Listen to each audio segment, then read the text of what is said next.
सभी को हमारा नमस्ते।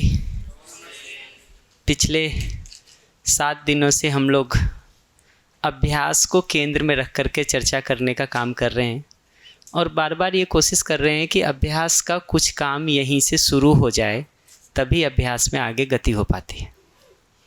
जिस काम को हम सभी अनुकूलता के साथ अभी नहीं कर पा रहे हैं, हमको ये मानना चाहिए कि हमारा परफॉर्मेंस आगे इससे खराब ही रहेगा। जो निष्ठा है ना, निष्ठा और ईमानदारी, वो जितनी अभी है वो धीरे धीरे कम होगी बढ़ने के बदले अगर अभ्यास नहीं करेंगे तो। या तो अपना कोई अंदर से हमको ग्लिम्प से जाने लगे तो निष्ठा और ईमानदारी समय से साथ बढ़ती है। अपना ग्लिम्प से जाने पर हम काम नहीं करें अभ्यास में तो बाह्य प्रभाव के कारण जो निष्ठा और ईमानदारी है वो अभी मैक्सिमम है, धीरे धीरे कम होगी, क्योंकि ये बाह्य प्रभाव की अनुकूलता कम होने वाली है। अगर अपने अभ्यास का टेस्ट हमको मिलना शुरू हो गया और उसमें ग्लिम्प से जाने लगे, उसमें चीज़ें दिखने लगी, तो आपकी निष्ठा और ईमानदारी समय के साथ बढ़ेगी, क्योंकि वो ग्लिम्प से समय के साथ बढ़ेगा। अगर आपके अपने ग्लिम्प से उसके आधार हैं तो बढ़ेगा। अगर बाह्य वातावरण ही सिर्फ आधार है तो समय के साथ कम होगा। ये बात पकड़ में आती?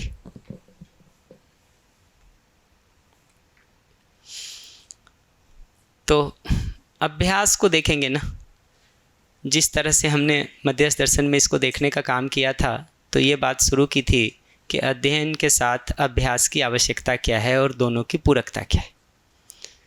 तो सामान्य रूप से जब हम अध्ययन शब्द को ही प्रयोग करते हैं तो उसमें अभ्यास समाहित है। ऐसे ही जब हम सिर्फ अभ्यास शब्द का प्रयोग करते हैं तो उसमें अध्ययन समाहित है।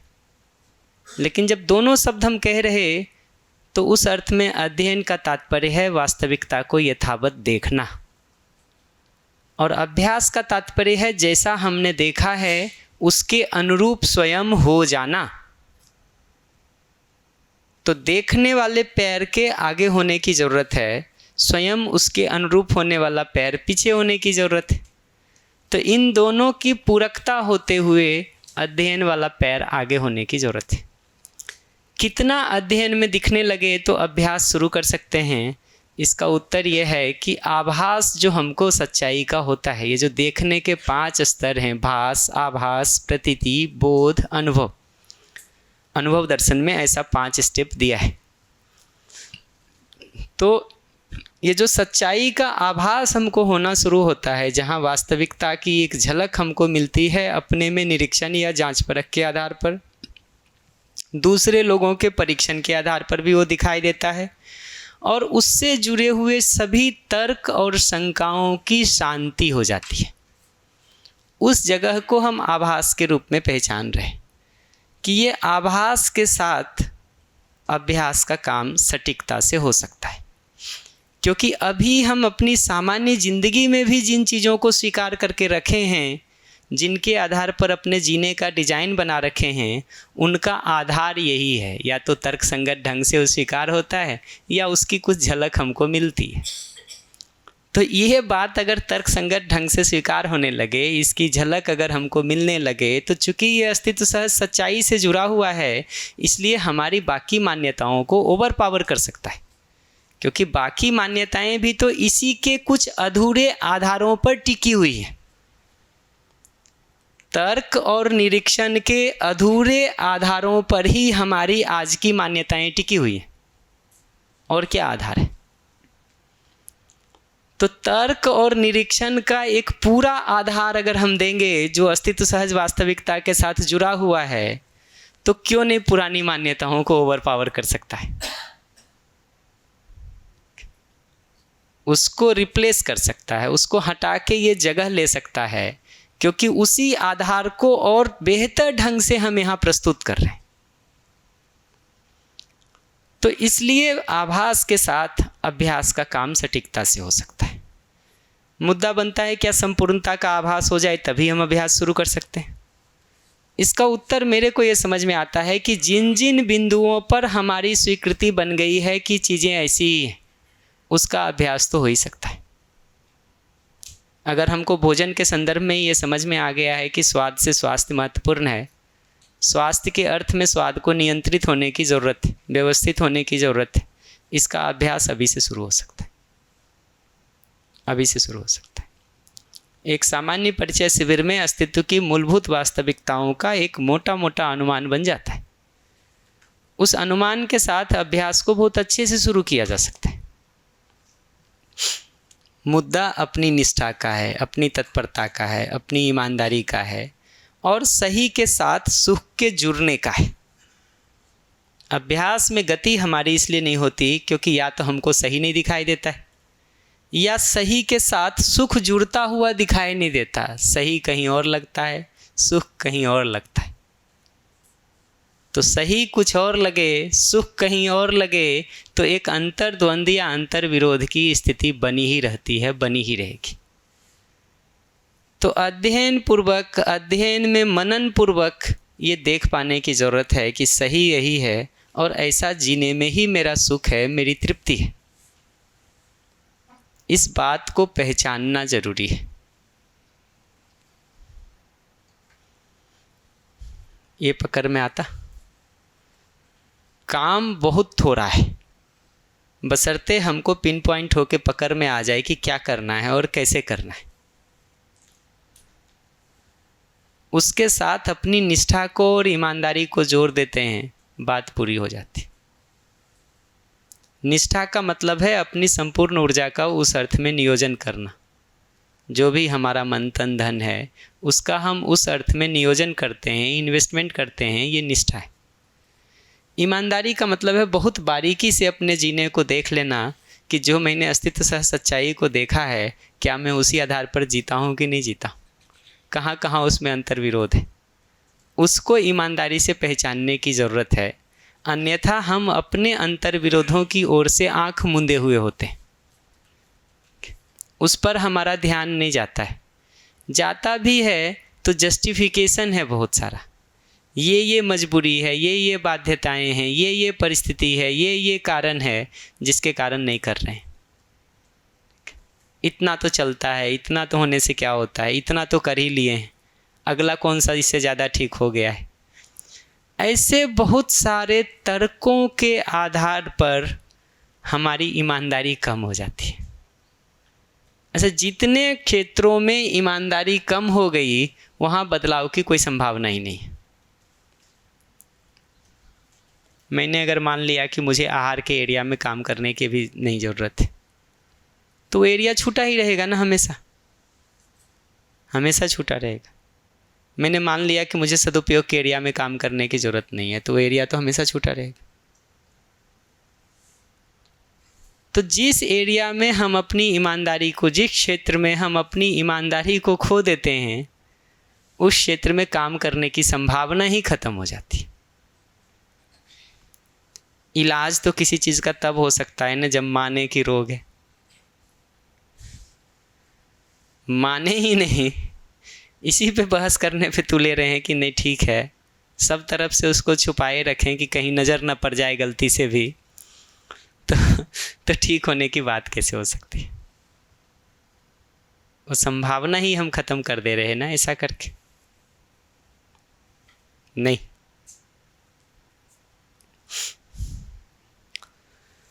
इतने सारे मुद्दों में से किस मुद्दे से शुरू करें, अगर वो देखेंगे कि क्या ठीक करने से शुरू करें, तो मुझे लगता है कि मनुष्य के साथ जीते हुए, समाज के रूप में जीते हुए व्यवहार हमारा सबसे प्रमुख मुद्दा है, जो हमारी पीड़ा का और अगले की पीड़ा का कारण बनता है। और हमको पता है कि व्यवहार के मूल में वस्तुतः भाव है, तो भाव और व्यवहार को ठीक करने की ज़रूरत दिखाई देती है जीने के संदर्भ में। तो भाव और व्यवहार के संदर्भ में जिन अस्तित्व सहज वास्तविकताओं पर हमको ध्यान रखना है, वो मुख्य मुद्दा बनता है। जहाँ जहाँ उसमें चूक है वो बहुत ईमानदारी से देखने की ज़रूरत पड़ती है और फिर उसको ठीक करने की ज़रूरत है। मैं अभी बाहर कह रहा था, आहार में समस्या भी हो, खाने में 2 मिठाई हम ज़्यादा खा लेते हो ना, आपको प्रॉब्लम नहीं होगी, बशर्ते मिठाई हो, ठीक है। लेकिन व्यवहार के संदर्भ में कहीं भी हम अगर अंतर्विरोध शुरू करते हैं ना, ठीक है, छोटा से छोटा भी कुछ हम ऐसी बात कहते हैं जो आपको ठीक नहीं लगती है, समस्या वहाँ से शुरू हो जाती, शुरू हो जाती। रात में 1 बजे मेरे सोने की और 7 बजे उठने की आदत हो ना, अगर बाकी दिनचर्या में कहीं डिस्टरबेंस नहीं हो रहा है तो हम फिर भी व्यवहार में ठीक रह सकते,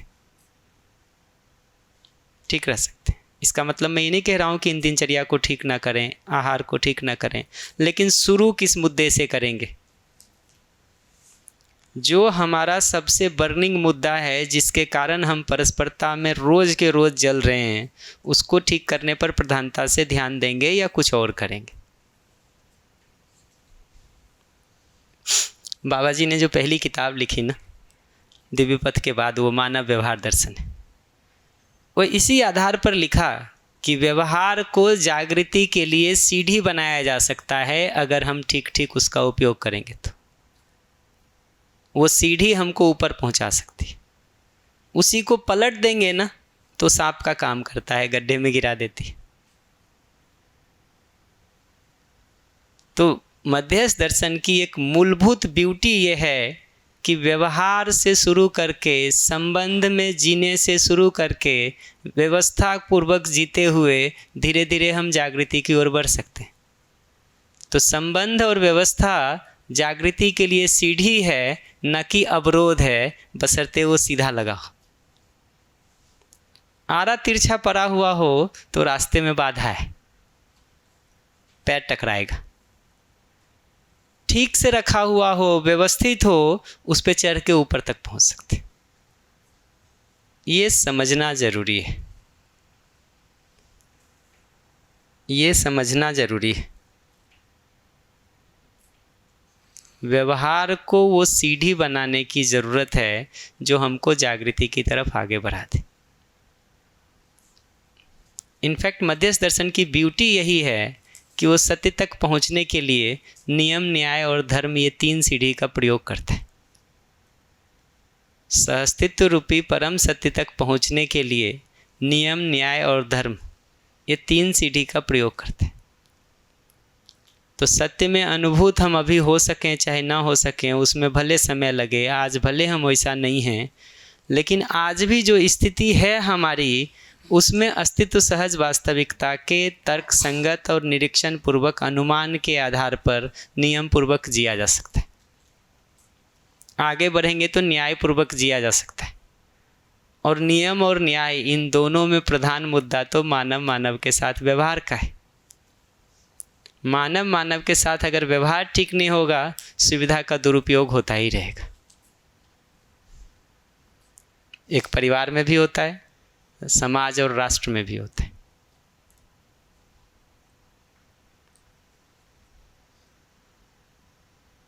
और वो इतने छोटे छोटे मुद्दों पर होता रहता है कि हमारा परस्परता में संबंध ठीक नहीं होना। जॉइंट फैमिली हो, आपका बच्चा बाहर पढ़ने जा रहा हो और उसमें 10 लाख खर्च होने वाला हो, तो कहता है 10 लाख हमारे लिए भी किसी तरह खर्च कर दो, हमारे बच्चे के लिए। ठीक है, हिसाब ही लगाना है तो क्या करेंगे फिर? या तो बंटवारा कर लो पहले, बाद में भेजना। यहाँ का तो मुझे पता नहीं, हमारे यहाँ का पता है कि लड़कियों की शादी में बहुत सारा खर्च होता है। यहाँ की क्या स्थिति है मुझे नहीं पता, लड़कों में हमारे यहाँ उतना नहीं होता। तो हमारे यहाँ बहुत सारे बंटवारे उस दिन होते हैं जिस दिन लड़कियों की शादी होनी होती, उसके पहले बंटवारा कर लेते हैं कि अब तुमको जो करना है करते रहना, ये ज्वाइंट से नहीं चलेगा। और मैं दूसरों का क्या कहूँ, मैं जिन घरों में रहता रहा हूँ, जो आसपास देखता रहा हूँ, वहाँ सब जगह दिखाई देता है जी। तो हमको ये समझना ज़रूरी है कि संबंध की स्वीकृति के बिना, संबंध में भावपूर्वक व्यवहार के बिना हम सुविधा का भी सदुपयोग बहुत नहीं कर सकते, नहीं कर सकते। तो जागृति की तरफ बढ़ने के लिए पहला मूलभूत मुद्दा है व्यवहार और भाव का ठीक होना। उसके लिए अस्तित्व सहज जिन सच्चाइयों पर हमको ध्यान को बना के रखना है, वो हमारा फिर मूलभूत अभ्यास बनता है।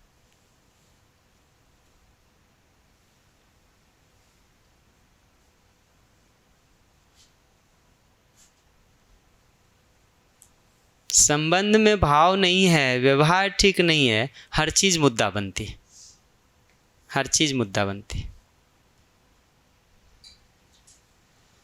संबंध में भाव ठीक हो, व्यवहार ठीक हो, हम बहुत सहजता से एक दूसरे को कंसीडर कर पाते हैं, स्पेस दे पाते हैं। वो भाव ठीक नहीं है, बहुत मुश्किल है स्पेस देना, बहुत मुश्किल है।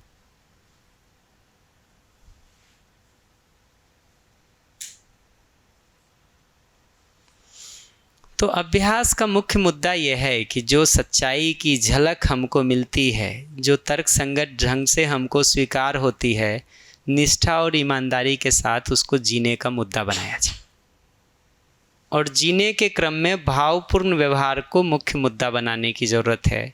उसके लिए जिन अस्तित्व सह सच्चाइयों पर हमको ध्यान को बना के रखना है, उसको बनाए रखने की ज़रूरत है। और चूंकि सच्चाई हमको अपने निरीक्षण से स्वीकार है, तर्क संगत ढंग से स्वीकार है, तो आधे अधूरे तर्कों से जिन मान्यताओं को हम बना रखे हैं उसको ये रिप्लेस कर ही सकता है, बशर्ते होश हो। होश नहीं होगा तो वो पुरानी मान्यता बहुत गहरी है, ये वाली अभी बहुत ऊपर की है।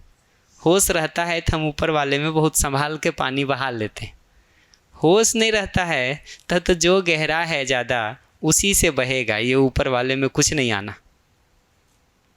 और इसमें धीरे धीरे पानी बहता है ना, तो स्वाभाविक रूप से वो इस नए नाले को ज़्यादा गहरा करता चला जाता है, ज़्यादा चौड़ा करता चला जाता है।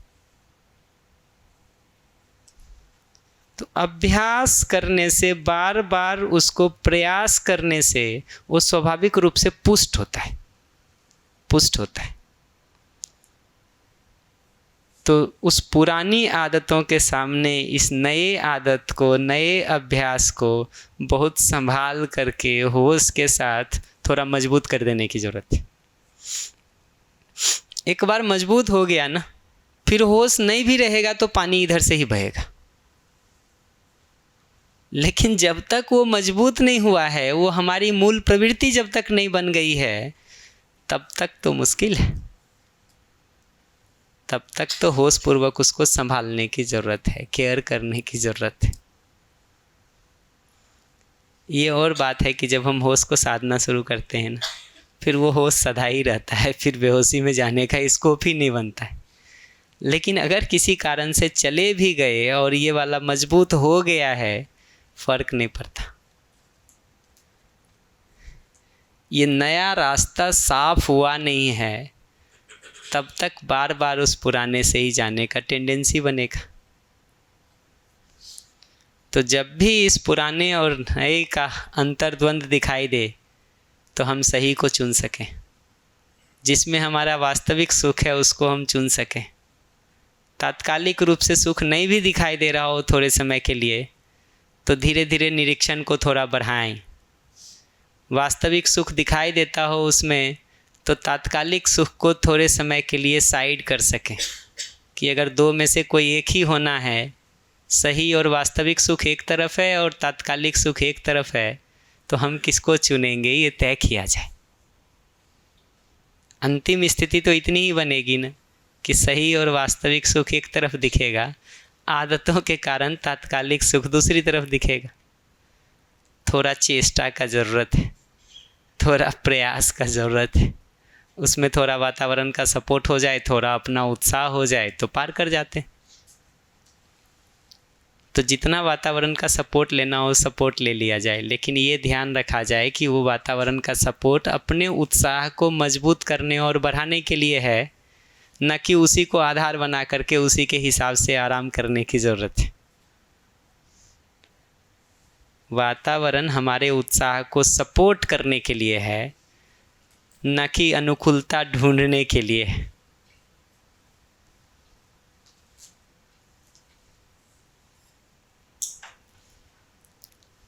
इतने पर कोई प्रश्न तो नहीं? कुछ भी हो तो बताइए।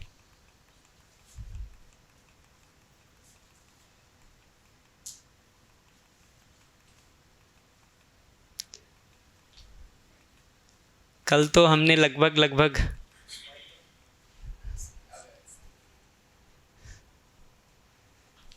आज हम ये ध्यान रखेंगे कि हम जितने मुद्दे पर बात किए हैं उतने पर ही प्रश्न को केंद्रित रखेंगे। शेयरिंग को बहुत करने की ज़रूरत नहीं है आज, और बहुत साइड में जा कर के और प्रश्नों को उठाने की ज़रूरत नहीं है। भैया मैं आपको अपने अभ्यास के बारे में एक छोटी चीज़ बताई कि खाने पे ध्यान जाता है। अभी वातावरण में अनुकूलता लेनी है या पुष्टता लेनी है, ऐसे छोटी छोटी चीज़ों पे ध्यान जाता है और ध्यान उसमें होशपूर्वक बना रहता है, वो भी एक अभ्यास का पार्ट ही हुआ। निश्चित रूप से, निश्चित रूप से। ये कुछ मुद्दे होते हैं जिसमें अभी सुख दिखाई दे रहा होता है, और सेकंड पार्ट जो है सही गलत, उसका भी निर्णय ठीक से नहीं हो पा रहा होता है। वहाँ स्पष्टता से नहीं दिखता कि सही है या गलत है। वहाँ पर फिर थोड़ा सा अध्ययन की ज़रूरत है, श्रवण और मनन की ज़रूरत है। या तो सच्चाई का प्रस्ताव हमको ठीक से नहीं मिला है, सूचनाएं कम हैं, उस बिंदु पर सूचना लेने की ज़रूरत है। उस बिंदु पर सूचना मिल गई है लेकिन तर्कों में बहुत बैठ नहीं रहा है, मनन पूर्वक उसको बैठाने की ज़रूरत है।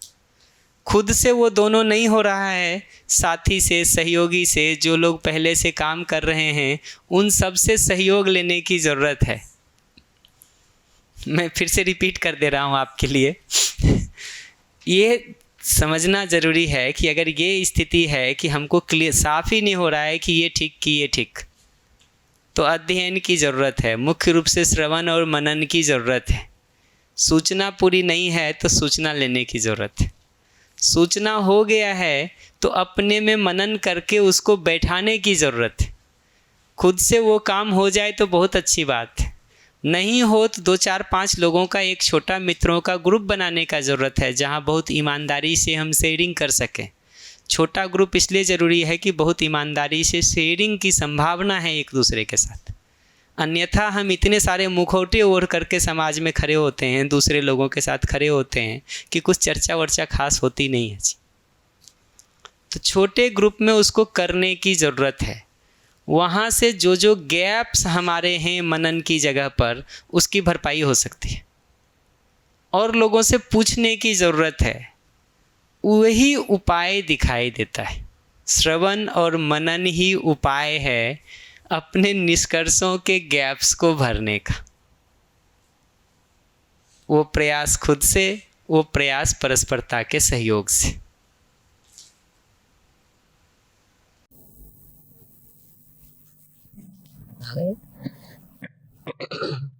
भैया जी, जो अभ्यास तो शुरू है, पकड़ मुझे है, लेकिन जो ग्लिम्स वाली जो बात है, जो स्फुरन हो जाता है, ये पहले भी होता था लेकिन काम नहीं करते थे।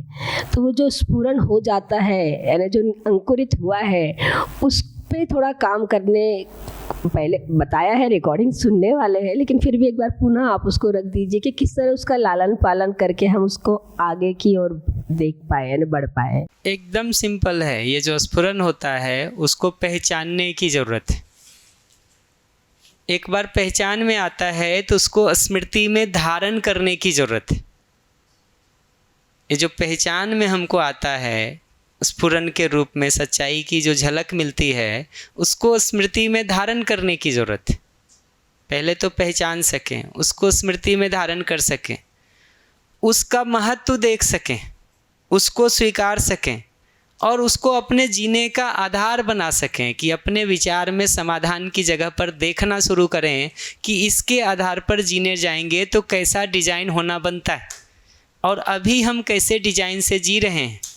ये दोनों में ये जो स्फुरन हुआ है उसके आधार पर जो डिज़ाइन हमको दिखता है, अभी जो हम जी रहे हैं वो जो डिज़ाइन हम बना रखे हैं, इन दोनों में अंतर विरोध हो तो इस स्फुरन को हम वरीयता दे सकें। अभी मेरे जीने का एक टेढ़ा मेढ़ा डिज़ाइन बना हुआ है, स्फुरन के साथ एक नया व्यवस्थित डिज़ाइन दिखता है, इस नए डिज़ाइन को हम वरीयता दे सकें। सही दिखने के आधार पर, सुख दिखने के आधार पर, अगर गलती से तात्कालिक सुख नहीं दिख रहा है पुराने आदत और अभ्यासवश, तो वास्तविक सुख कम से कम हम देख सकें कि हाँ अल्टीमेटली तो ठीक हमारे लिए यही है, भले तात्कालिक रूप से हमको ये नहीं लग रहा है। पुराने आदत और अभ्यास के कारण, बिगड़ी हुई आदत और अभ्यास के कारण, भले ये नहीं अभी ठीक लग रहा है बट वास्तव में तो यही ठीक है। तो वहाँ पर अच्छा लगने और अच्छा होने को अलग करने की ज़रूरत है। सही और अच्छा होने के आधार पर उस अच्छा लगने को थोड़ी देर के लिए सबसाइड किया जा सकता है। थोड़े ही समय में सही और अच्छा होने के आधार पर जब उसका स्वाद हमको मिलना शुरू हो जाता है तो अच्छा लगना भी शुरू हो जाता है। वो बिगड़े हुए मुंह में अगर मीठे का स्वाद नहीं आ रहा है तो जाके पहले मुंह धो लेने की ज़रूरत है थोड़ी। देखे होंगे ना, कई बार ज़्यादा मीठी चीज़ खा लीजिए, उसके बाद कम मीठी चीज़ का कोई स्वाद नहीं पता चलता है।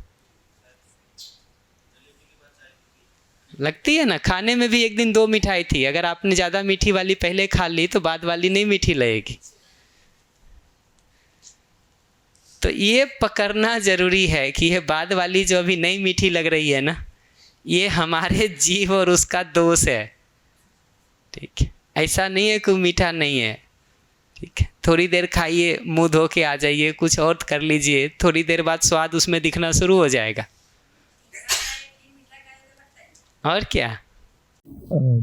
मुझे एक प्रश्न था, आपने जो बताया कि अध्ययन के बिना अभ्यास नहीं है, तो आपने ये भी कहा था पहले कि कोई भी एक बिंदु पकड़ के आप काम शुरू कीजिए। कोई एक बिंदु का अध्ययन हो गया इसका मतलब। अच्छा, नहीं, वो अध्ययन हो गया, चलो। हाँ। तो हमने काम शुरू कर दिया जी। अभी काम शुरू किया और मैंने परिचय शिविर किए हैं और अपने सार सत्र किया है, बाकी कोई बुकों का इतना ज़्यादा पठन भी नहीं किया है।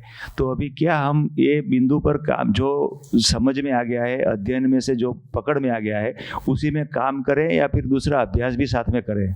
दूसरा पुस्तकों का अध्ययन भी साथ में करें, ये कहना चाह रहे हैं। तो ये जो अभी हमको पकड़ में आ गया है, जितने बिंदु, इस पर अभ्यास को हमको प्रमुखता से लाने की ज़रूरत है। अपनी तृप्ति और परस्परता में ठीक जीना तो उसी से होगा।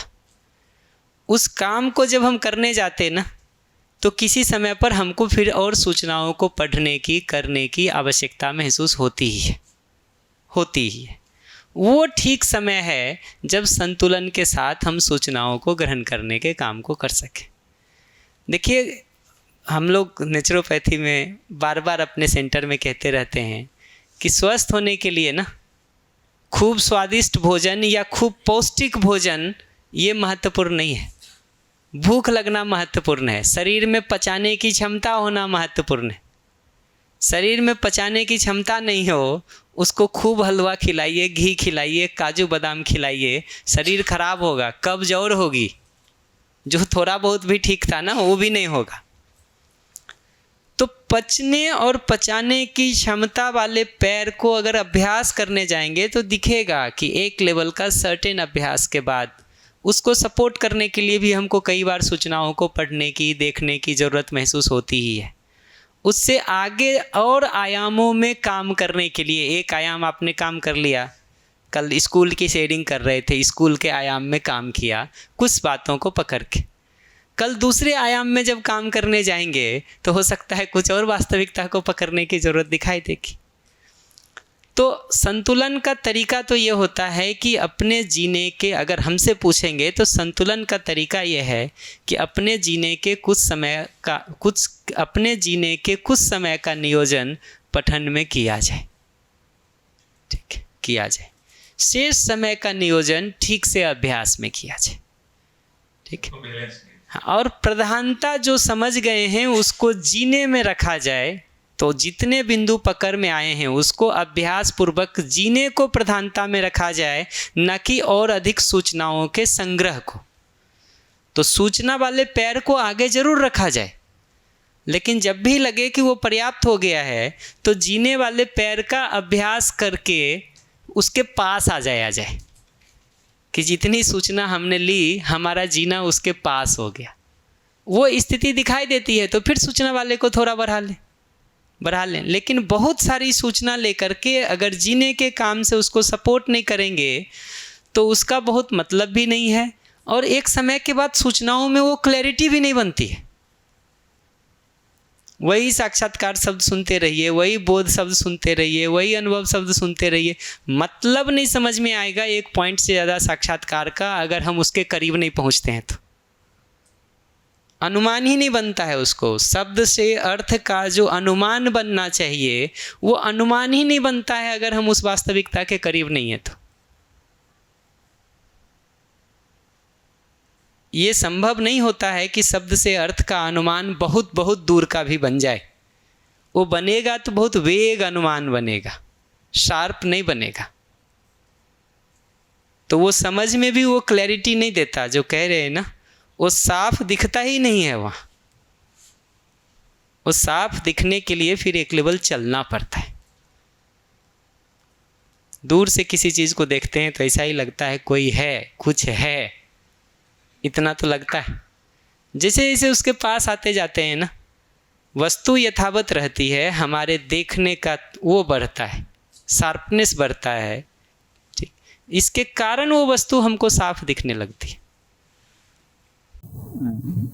मैं जैसे समझाऊँ भैया, आपने भी बताया कि मतलब एग्जाम्पल देके कि मैंने प्रफुल्ल है, जैसे मैंने उसको कभी देखा नहीं, पर एक थर्ड पर्सन उसका विश्लेषण कर रहा है कि वो ऐसा है, उसका बिहेवियर वैसा है, पर मैंने उसे साक्षात देखा नहीं। तो उसके बोलने के बेसिस पे, थर्ड पर्सन के बोलने के बेसिस पे मैं अपना व्यवहार उसके प्रति कैसा होगा और मैं उसके प्रति व्यवहार कैसा करूँगा वो अपने में स्थिर करता हूँ, ताकि वैसा अभ्यास हो पाए उसके साथ। बट ये मेरा अनुमान है, बट जिस दिन वो मेरे सामने होगा, मैं वो प्रफुल्ल शब्द साइड में, और जो उसके बारे में जो अनुमान लगा है वो भी हल्का फुल्का जितना अनुमान लगा उसके हिसाब से, और फिर जो साक्षात वो मेरे सामने खड़ा है तो उसको ऑब्जर्वेशन बेसिस पे उसके साथ तो वैसा निर्वाह करूँगा। इसको साक्षात ऐसा जी, वस्तु मतलब सामने है वो, जी शब्द से मतलब ही नहीं है, शब्द साइड में हट गया तो उससे सीधा सीधा वस्तु को देख के उसके साथ निर्वाह होगा। जी, ऐसा मैं जी। और वस्तु देखने के लिए ये बहुत अच्छी बात है कि सामने वस्तु है तो उसके किस भाग को प्रधानता से देखेंगे वो दर्शन मदद कर देता है कि अस्तित्व की वो वास्तविकता या वास्तविकता का वो हिस्सा जो देश काल और परिस्थिति के साथ नहीं बदलता है, वो देखने की मूल वस्तु है, ना कि उसका परिवर्तनशील भाग देखने की वस्तु है। दूसरी भाषा में कहें तो वास्तविकता को जब हम देख रहे हैं तो उसका रूप और गुण जो परिवर्तनशील है देश काल और परिस्थिति के साथ, उसको देखना या पहचानना मुख्य मुद्दा नहीं है। मुख्य मुद्दा उसके स्वभाव को, उसके धर्म को, उसकी संपृक्तता को देखने का है, क्योंकि वो देश काल और परिस्थिति के साथ नहीं बदलता है। मूलभूत वास्तविकता जो बाबा जी ने बताई उसको ध्यान में रख के उसके साथ में, ना कि जो जड़ है वो उसमें ट्रांसफॉर्मेशन हो रही है, जो उसकी स्थिति है उसके अनुसार ना किया जाए। वही तो उस मूलभूत सच्चाई को ध्यान रखा जाए। रूप और गुण हम देख भी रहे हैं वस्तु का, ये पहचानना अधूरा है, पर्याप्त नहीं है उसके साथ व्यवस्थित होकर के जी लेने के लिए। पर्याप्त क्या है? स्वभाव को देखने से होता है, धर्म को देखने से होता है, संपृक्तता को देखने से होता है, संबंध को, व्यवस्था को, सहअस्तित्व को जितना जितना हम देख पाते हैं उतना उतना हमारा जीना उसके साथ व्यवस्थित होता जाता है। अपना देखते हैं तो अपना जीना व्यवस्थित होता है। परस्परता में जिसके साथ संबंध और व्यवस्था को हम देखते हैं उसके साथ हमारा जीना व्यवस्थित होता चला जाता है। तो वो हिस्सा अगर देख रहे हैं तब तो देख रहे हैं, वो हिस्सा अगर हम नहीं देख रहे हैं तो वस्तु सामने होते हुए भी हमको दिखाई नहीं देती। ये ऐसे ही है कि एक कार आपके सामने खड़ी हो ना, हम भी कार देखते हैं एक इंजीनियर के रूप में, एक लेमैन भी कार देखता है, एक रोज़मर्रा का काम करने वाला मैकेनिक भी कार देखता है। ये सब उस कार को एक ही जैसा देखता है कि अलग अलग देखता है? अलग अलग दिखता है ना। कार एक ही है, ठीक है, लेकिन देखने वाला किस जगह पर खड़ा है उस हिसाब से चीज़ों को देखता है। तो मतलब कि जो मान्यता बैठी हुई कि उससे सम्मान मिलेगा, या फिर वो कलर मुझे अच्छा लग रहा है, या मुझे उसमें भोग दिख रहा है, उस बेसिस पे हम उसको देखेंगे। तो उसी को शिफ्ट करने के लिए बार बार ये ध्यान दिला रहे हैं कि अस्तित्व सहज सच्चाई का जो स्वभाव धर्म वाला भाग है, जो संबंध व्यवस्था और सहअस्तित्व वाला भाग है, उस भाग को प्रधानता से देखा जाए, क्योंकि वो अपरिवर्तनशील है और अपरिवर्तनशील आधार को देखने के आधार पर ही हमारे व्यवहार की स्थिरता हो सकती है। जिस आधार पर मेरा व्यवहार खड़ा है, अगर वो आधार ही परिवर्तनशील है, रूप और गुण के आधार पर अगर हम आपसे व्यवहार कर रहे हैं, जब तक रूप ठीक है एक जैसा व्यवहार, रूप जैसे ही बदलेगा हमारा व्यवहार बदल जाएगा। गुण के आधार पर अगर हम आपसे जुड़े हुए हैं, जब तक वो गुण आप में है हमारा एक तरह का व्यवहार होगा। जैसे ही वो गुण बदल जाएगा आपका, हमारी भाव भंगिमा मुद्रा भी आपको बदली हुई दिखाई देगी, बदली हुई दिखाई देगी। तो ये समझना ज़रूरी है कि भाव और व्यवहार की स्थिरता के लिए वो स्थिर आधार पर दर्शन ध्यान दिलाता है। संबंध व्यवस्था और सहअस्तित्व का जो आधार है, स्वभाव धर्म और सत्य का जो आधार है, नियम न्याय धर्म सत्य का जो आधार है, उस आधार पर ध्यान दिलाता है। ये जो जीवन का अमृत, शरीर का नश्वरत, व्यापक का नित्यत्व, व्यवहारकारी के नियम हैं, उन मूलभूत सच्चाइयों पर ध्यान दिलाता है, ताकि अब ये अपरिवर्तनशील सच्चाई मेरे भाव का, मेरे व्यवहार का आधार बन सके। तो ये बात तो बिल्कुल मतलब सेट बैठ गई भी है, पर जैसे परस्परता में मानव मानव संबंध में कि मुझे वो बात मूलभूत वास्तविकता वाली सच्चाई मेरे ध्यान में है, मैं निर्वाह कर रहा हूँ, पर आज की जैसी देश काल स्थिति है उसके अनुसार भी चलना जरूरी है कि आप एक व्यवस्था में, परिवार व्यवस्था में या समाज व्यवस्था में हैं, कि हर किसी की अपनी अपनी प्रायोरिटी है, परिवार में कुछ फाइनेंशियल है या जैसा भी मैनेजमेंट है, पर जब आप बाहर निर्वाह करते हैं तो सामने वाला उस चीज़ को नहीं देखता, उसकी एक दृष्टि है, तो वहाँ पर क्या सावधानी बरती जाए, क्योंकि कई बार ऐसा लगता है कि लिमिट क्रॉस हो रही है। क्या है, मेरा जो अभी तक का ऑब्जर्वेशन है वो ये कि अगर हम खुद के जीने को व्यवस्थित करने पर बात करते हैं और उसको सटीक करते जाते हैं, प्रॉब्लम नहीं होती किसी को। प्रॉब्लम वहाँ से शुरू होती है जहाँ हम दूसरे को बदलने का काम करने लगते हैं और उसको भी घेर के करते हैं। हमारे यहाँ कोई सज्जन थे, अब तो समय हो गया, वो शिविर करके गए तो घर में गिनना शुरू किए, पत्नी को बताना शुरू किए कि तुम्हारे पास साड़ी कितनी है। वो 1000 से अधिक निकल गई। ठीक है, किन्हीं का बता रहा हूँ। अब आप ऐसा घर जाके करना शुरू करेंगे ना, तो पत्नी कहेगी बाहर निकलो पहले तो, ठीक है, अपना देखो पहले अभी क्या कर रहे हो। तो ये जो हिसाब हम दूसरे का लगाना शुरू कर देते हैं ना, वहाँ से विवाद शुरू होता है संबंध में। दूसरे को जीने के लिए अगर अवसर आप दिए हुए हैं, तो जितना ठीक हमारा जीना होता जाता है उतना बहुत आराम मिलता है अगले को। फिर बहुत छोटे छोटे मुद्दों की अपेक्षा किसी की हो सकती है कि भाई पार्टी में आप कहेंगे हम यही कपड़ा पहन के जाएंगे, अगले की अपेक्षा हो सकती है कि भाई थोड़ा दूसरा पहन ले। इन सारे बिंदुओं पर ये पहचानने की ज़रूरत पड़ती है कि व्यवहार में संतुलन को बनाए रखना मूलभूत मुद्दा है। तो इस तरह के मुद्दों को इतना जटिल ना बनाया जाए कि व्यवहार का संतुलन ही खराब हो जाए। ठीक है, थोड़े बहुत जर्क्स आए व्यवहार में और फिर आप कर रहे हो तो चल भी जाएगा। ठीक है, अगले को थोड़ा बहुत धक्का लग रहा हो तो चल जाएगा, लेकिन जिसको लेकर के उसकी स्थिति ही बिगड़ जाने वाली है, वैसे जड़ मुद्दों को हम क्यों बना रहे हैं? उसकी ज़रूरत कहाँ है? और हम जब ये देख पाते हैं कि परिवार के रूप में साथ रहते हुए सामूहिक विकास हमारा केंद्र में है, तो हमको ये तो देखना पड़ेगा कि जीने के डिज़ाइन को बना रहे हैं तो आपकी क्या स्थिति है और मेरी क्या स्थिति। हम लोग रॉक क्लाइंबिंग जब करते थे तो 4-5 लोग एक साथ चढ़ते, सबके कमर में एक रस्सी बंधी होती और वो दूसरे से जुड़ी हुई होती। इसका मतलब होता है कि कोई एक भी अगर उसमें से गिरा ना, तो बाकी सबको लेके डूबेगा। तो इसलिए फिर चढ़ने का रास्ता वो नहीं चुना जाता है जो सबसे बेस्ट आदमी चढ़ सकता है। चढ़ने का रास्ता वो चुना जाता है जो सबसे कमज़ोर वाला भी चढ़ सकता है।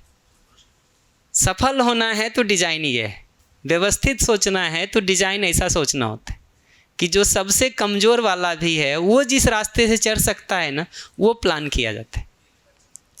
एवरेज निकाल के चलेंगे ना, तो वो कहानी सुने ना कि एक आदमी जो है वो गणितज्ञ, 2 बच्चा, पत्नी और अपने साथ जो है नदी पार करना शुरू किया। तो भाई नदी कितनी गहरी है? तो 4 फीट। कहा हम लोग सब जो हैं उसका एवरेज कितना है? तो कोई 6 फीट थे, कोई 6.5 फीट थे, कोई 3 फीट था, कोई 3.5 फीट था। तो गणित बता दिया 4.5 फीट। उसने कहा भाई 4 फीट गहरी नदी है, एवरेज 4.5 फीट है, तो हम सब पार कर जाएंगे, कोई चिंता की बात। वो चलना शुरू किया, वो 3 फीट वाला बच्चा बहने लगा। ठीक है, पत्नी चिल्ला रही है कि इसको रोको। वो बचाने के बदले जाके गणित देख रहा है कि इसमें कहीं कमी तो नहीं रह गई है, हमारा गोर कैसे गलत हो सकता है। अब ऐसा डिजाइन अगर जीने का करेंगे तो कैसे बात बनेगी जी। परिवार के रूप में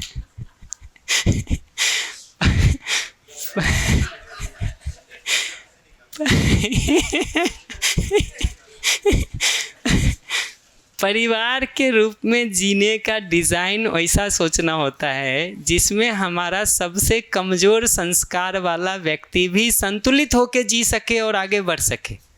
वो असंतुलित होकर लड़खड़ा गया, गिर गया, तो हमारे ही सर पर गिरेगा जी। कहाँ जाएगा, कहाँ जाएगा? दिक्कत बढ़ जाएगी।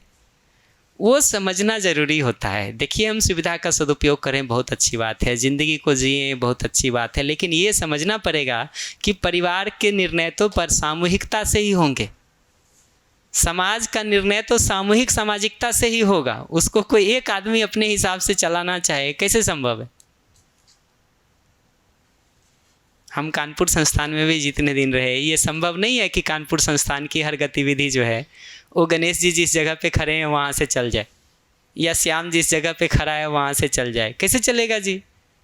जो जहाँ खड़ा है वहाँ से उसको अगले स्टेप की अवसर अनुकूलता देने से चलेगा। वो हम एक बहुत हाई लेवल तो खींच करके दे सकते हैं, लेकिन अगर अगले का संस्कार उसमें सस्टेन ही नहीं कर सकता है, उसकी तैयारी नहीं है उतनी, तो हम उसकी जागृति में सहयोग कर रहे हैं कि बाधा दे रहे हैं, ये सवाल तो पूछना पड़ेगा अपने आप से। तो वो बारीकी पहचानने की ज़रूरत है। हम ये भी नहीं कह रहे कि अगले की हर मनमानी को मानते रहें, लेकिन हमको ये समझना पड़ेगा कि हम अगर अगले में बदलाव चाहते हैं तो मूलभूत बदलाव उसकी दृष्टि का बदलाव है। हमको ये हर समय जजमेंट करके देखना पड़ेगा कि व्यवहार और सुविधा, इन दोनों में से हम किसको वरीयता देंगे, किसको वरीयता देंगे। हमको ये स्ट्रेटजी सोचने की ज़रूरत पड़ेगी कि अगले का भी संतुलन बना रहे, उस दृष्टि से कितना अधिक से अधिक अवसर अनुकूलता हम किसी को दे सकते। तो अपने जीने के संदर्भ में बहुत टाइट करेंगे तो प्रॉब्लम नहीं है। आप दिन में एक बार भी गुस्सा नहीं करें, पत्नी खुश होगी, बच्चे खुश होंगे। हमारे यहाँ कानपुर में कोई एक बार शिविर के लिए आए, तो 3-4 दिन बाद वो कह रहे थे, जब शाम के 6 बजे का शिविर होता था, 6 जब बजने लगा तो उसका बेटा कह रहा है, मम्मी आज जाओगी नहीं शिविर में क्या? तो उसने पूछा क्यों बेटा, क्या हो गया? तो कहा जिस दिन तुम शिविर जाने लगी हो तुम मारना डांटना थोड़ा कम कर दी हो, इसलिए जाओ, तुम्हारा स्कूल अच्छा है। ठीक है, तो अपने पे थोड़ा भी बदलाव करेंगे ना तो अगले को आराम मिलेगा। ठीक, अपने में नहीं बदलाव करके दूसरे को टाइट करने जाते हैं ना, समस्या शुरू हो जाती है। और परिवार के जीने को जब सोचा जाए तो सबका संतुलन और सबका नेक्स्ट स्टेप कैसे निकल सकता है, उसको केंद्र में रख के सोचने की ज़रूरत है, ना कि हम यहाँ खड़े हैं तो उस हिसाब से डिज़ाइन बना दें। आप न्यू डाइट सिस्टम फॉलो करें, चल जाएगा। बच्चा, बेटा, पति, पत्नी, सबको कहिए कि तुम फॉलो करो, बिना ये बात की स्वीकृति के कि उनको न्यू डाइट सिस्टम अच्छा लगता है, घर से निकाल दिए जाएंगे जी। होता ही है एग्जैक्टली। आपके जीने में वो संतुलन दिखाई देगा, अनुकूलता दिखाई देगी, उसको अपने जीने में कठिनाई दिखाई देगी, तभी तो शिफ्ट करेगा जी, नहीं तो कैसे करेगा। हमारा जीना उसको ठीक दिखता है, उसको अपने जीने में कठिनाई दिखाई देती है, तब कोई शिफ्ट करता है। और हमको ये भरोसा रखना पड़ता है कि अगर हमारा रास्ता ठीक है तो शुभ होगा, हमको सुख मिलेगा, और अगले का रास्ता अगर ठीक नहीं है तो कठिनाई होने ही वाली है। कठिनाई नहीं हो रही है किसी को, तो ये तो मानना ही पड़ेगा कि रास्ता उसका ठीक है, क्योंकि आदमी इतना बेहोश कभी नहीं होता है कि गलत रास्ते पे चल के सुखी हो ले। वो अगर हो ही जाता तो फिर बात क्या थी, फिर काहे इतनी समझदारी और इतने काम की ज़रूरत थी। वो सच्चाई अगर हमको पकड़ में आती है ना, तो हम स्थिर रह पाते हैं अपने आचरण में, अपने जीने में। ठीक है, आगे चलें, कोई बात तो नहीं।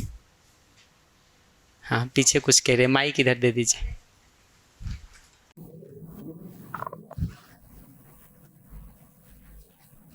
तो भैया सूचना रूप में तो सारी बात समझ में आ रही है, खुद में अभ्यास भी शुरू हुआ है और ये भी लग रहा है कि कर पाएंगे, पर मुझे ऐसा लग रहा है कि अगर इसका कोई एक फॉलोअप जैसा हम वंस इन अ वीक रखें, जहाँ पर एक बार आप हमें गाइड करें, भले 1 घंटे को, और भले एक व्यक्ति शेयरिंग करे, तो मेरे लिए बड़ा शुभ होगा इसमें, जब तक एटलीस्ट 3 महीने 6 महीने का कुछ कमिटमेंट करके, क्योंकि ये मेरी आवश्यकता है। तो क्या हम ऐसा कर सकते हैं? सोचते हैं उसको, अनुकूलता होगी तो उसका कोई डेट टाइम देख करके ग्रुप पे शेयर कर देंगे, लेकिन मैं उसमें पहले ही अपनी स्थिति बता दूं। सारी स्थिति परिस्थिति के साथ हो सकता है कि मैं कभी ना भी ज्वाइन कर पाऊँ, तो उतना मार्जिन अगर हमको दे के रखेंगे तो मैं हाँ बोल सकता हूँ। वो तो दिन और समय चेंज कर लेंगे भैया। नहीं, वही, वो बहुत आसान नहीं होता है दिन और समय हर बार बदल लेना, क्योंकि बहुत सारे कमिटमेंट होते हैं ग्रुप्स में। मैं प्रैक्टिकली बहुत सारी चीज़ों को देख के कह रहा हूँ। तो ये पॉसिबल है कि किसी वीक हमारे बिना भी आप लोगों को चलाने की ज़रूरत पड़े। ठीक है, वही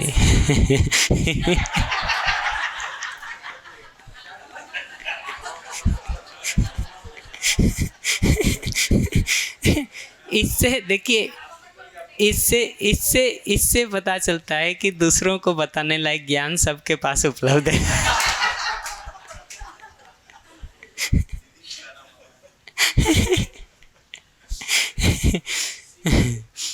तो वो पॉसिबल है कि उतने मार्जिन से करेंगे तो पॉसिबल है। हमसे कई लोग फ़ोन नंबर मांग रहे थे, जिनके पास भी हमारा नंबर पूछिएगा बहुत लोगों के पास मिल जाएगा, नहीं हो यहाँ लिख देंगे, लेकिन इतना मार्जिन के साथ ही फ़ोन नंबर लेना होगा कि शिविर चल रहा है तो फ़ोन नहीं उठेगा।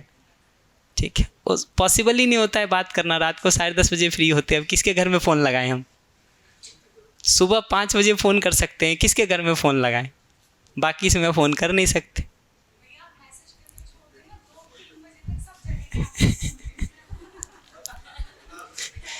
मैं वो करवाना नहीं चाहता हूँ, नहीं तो आपके घर में झगड़ा शुरू हो जाएगा हमारे नाम से। हमको संसार का बहुत पता है।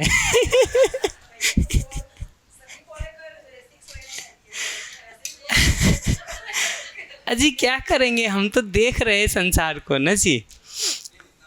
तो वही, तो उतने मार्जिन के साथ सोचा जा सकता है, उसको वर्कआउट करके देख लें क्या डेट हो सकता है, क्या टाइम हो सकता है। उतना मार्जिन के साथ ही क्या है, देखिए मुझे लगता है कि जो मेरी स्थिति है, जो आपकी स्थिति है, उसको ट्रांसपेरेंसी के साथ रख के चलें, वही ठीक है। ठीक है, हो सकता है नहीं आने का, मैं पहले से बता के चलता हूँ कि भाई ये हो सकता है कि महीने में 1 दिन या 2 दिन हम ना आ पाएँ। अगर सप्ताह में मीटिंग रखते तो 4 में हो सकता है किसी महीने 3 ही आ पाएँ, किसी महीने 2 ही आ पाएँ, उससे कम तो नहीं होगा, ये तो मैं कह सकता हूँ। तो वो समझना ज़रूरी है कि ये कोई भी टीम वर्क करने जाते हैं ना, सामने वाले की स्थिति, अपनी स्थिति, ये सबको देख करके जितना प्लानिंग करेंगे कार्यक्रम सफल होगा। जितना भावावेश में आकर के सोचेंगे ना, वो कुछ नहीं होता है जी। 2 दिन शुरू होता है, 4 दिन शुरू होता है, बंद हो जाता है। हमने बहुत मीटिंग शुरू होते देखी है। ठीक है, वो जो बाहर में कह रहा था कि कोई कह रहा था कि सिगरेट छोड़ दो, अगले ने कहा छोड़ना बहुत कठिन है। कहा ऐसे क्या कठिन है जी, मैं ज़िंदगी में पिछले 5 साल में 10 बार सिगरेट छोड़ चुका हूँ और तुम कह रहे हो छोड़ना कठिन है। ठीक, तो अगर वैसा छोड़ना है तो कोई बात ही नहीं है। वैसे ही अगर वैसा शुरू करना है तो भाई बहुत बार शुरू कर सकते हैं। अभी करेंगे शुरू, फिर 2 महीने बाद शुरू करेंगे, फिर 2 महीने बाद शुरू करेंगे, क्योंकि हर 15 दिन में बंद हो जाएगा। तो उस प्रक्रिया का कोई बहुत मतलब नहीं होता है। हमको बहुत निष्ठा और तत्परता से देखना चाहिए कि हम उसमें क्या कर सकते हैं। और अगर वो हो तो जिन लोगों का बहुत इंटरेस्ट हो उसको ग्रुप पे मार्क कर लीजिए कि किन लोगों का इंटरेस्ट है, उनसे बात करके उनकी समय की अनुकूलता के हिसाब से कोई एक स्लॉट निकाल लिया जाए। हाँ बिल्कुल भैया, मैं ये इसीलिए कह रही हूँ, भले 3 महीने का कमिटमेंट हो या 6 महीने का हो, मैं नहीं कह रही इसको आजीवन चलाना है, क्योंकि अभी ये नया नया मिला है तो थोड़ा हवा पानी मिल जाएगा तो मजबूत हो जाएंगे। और क्योंकि प्रश्न तब बनेंगे जब जीने में जाएंगे, तो उस समय वो सॉल्व होते रहेंगे। तो मतलब ये मेरे लिए तो उपयोगी है, मैं तैयार हूँ और बाकी सब ठीक है लोग ना। जैसा देखिए उसमें मेरा कहना इतना ही है, हमको अभी बिल्कुल पूछने की ज़रूरत नहीं है। मैं तो सोचता हूँ उसमें बिल्कुल नहीं पूछना चाहिए, कम से कम कुछ घंटे तो छोड़ ही देना चाहिए। जिसका वो अंकुर मरना है मर ही जाएगा। अभी उत्साह में आके बहुत लोग हाँ बोल देते, कम से कम 24 घंटे बाद हाँ बोल लेना तो समझना चाहिए कि कुछ टिकने की संभावना है। आपकी पिछले सत्र की एक फॉलो मीटिंग चली रही है जी, उसमें आप कभी आते हैं देखते हैं उसको वर्कआउट करने का, सोचते हैं कि कैसे हो सकता है, क्या हो सकता है, ठीक है सोचते हैं। बट उसका डेट टाइम क्या हो सकता है उसको वर्कआउट कर लिया जाए। और किनका उसमें इंटरेस्ट दिखता है कि अगले 6 महीने जो अदिति दिख रही हैं कि वो आने की निष्ठा कम से कम आज दिखती हो, वो देखा जाए। उससे आपको भी पता चलेगा कि हम जो निर्णय लेते हैं उसके आधार पर कितना कैसे चलते हैं। अभ्यास के बिंदु में काम आएगा, अगली बार उस पर बात करेंगे कि ये क्यों बदल जाता है और क्या उसका वो रहता है। रेणु दीदी कह रही थी कि भीलवाड़ा वाले शिविर की तुलना में देखता हूँ तो हमको रिपीट शिविर जैसा नहीं लग रहा। कई बार सुनी होंगी, वो पूरा नोट बनाई उसका। तो मैं उनको ये कह रहा था कि अगली बार लूँगा ना तो इनमें से जिन जिन मुद्दों को इस बार नहीं एक्सपेंड किया हूँ उसको अगली बार एक्सपेंड करूँगा, ठीक है।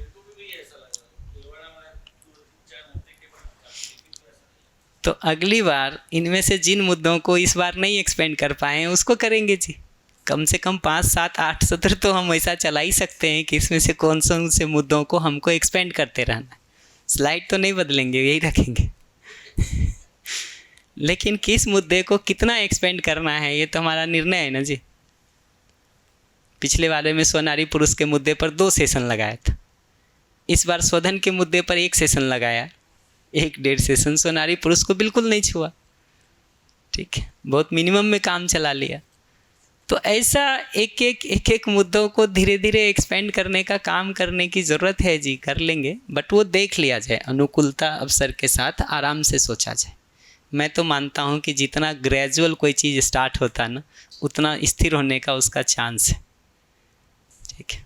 उत्साह अच्छी चीज़ है, पर ये जो भावावेश है ना उससे कोई बहुत निष्कर्ष नहीं निकलता। फिर वही होगा कि जैसा वो जिन 5 साल में 10 बार सिगरेट छोड़ चुका है वैसा हम भी साल भर में 4 बार मीटिंग शुरू करेंगे, 1 बार क्यों। बढ़िया। तो देखिए मैं अभ्यास की उस मूल प्रक्रिया पर फिर से ध्यान दिला देता हूँ कि हमको पता है कि स्वीकृति, मान्यता, समझ जो भी कहिए या सार है कि अस्तित्व का साधारण अनुमान आभास के आधार पर, उस समझ से भाव, भाव से विचार, विचार से चयन, चयन से आचरण, ये पूरा अपने में होने का क्रम दिखाई देता है। तो अगर हम ठीक करने जाते हैं तो नीचे का जगह नहीं है कि व्यवहार, कार्य, भागीदारी को हमको ठीक करना है, यहाँ से शुरू करना है। ये नहीं है कि हमको विचार को हिट करना है या हमको भाव को ठीक करना है। मूलभूत सच्चाई पर ध्यान देने का काम करना है। ऊपर से इसको ठीक करने का काम शुरू करेंगे तो नेचुरल है, नॉर्मल है, स्वाभाविक है। नीचे से उसको ठीक करने का काम शुरू करेंगे, भारी है। तो ठीक करने का काम तो ऊपर से ही शुरू करना होता है, फिर नीचे से भी जितना सपोर्ट हम एक चीज़ों का दे सकते हैं वो देंगे। इसमें सबसे नीचे जो सपोर्ट होता है ना वो है समाज और व्यवस्था का। ये व्यवहार, कार्य, उपयोग, भागीदारी जो ऊपर से हम करना चाहते हैं ना, ये बाहर ठीक से एक्सप्रेस हो जाए, उसके लिए यहाँ समाज और व्यवस्था के सपोर्ट की ज़रूरत होती है। तभी वो टिक पाता है बहुत आसानी से। वो अगला मुद्दा है कि हमारा व्यवहार, हमारा कार्य और ख़ास करके व्यवस्था में भागीदारी, उसके टिकने के लिए समाज और व्यवस्था का सपोर्ट चाहिए, सपोर्ट चाहिए।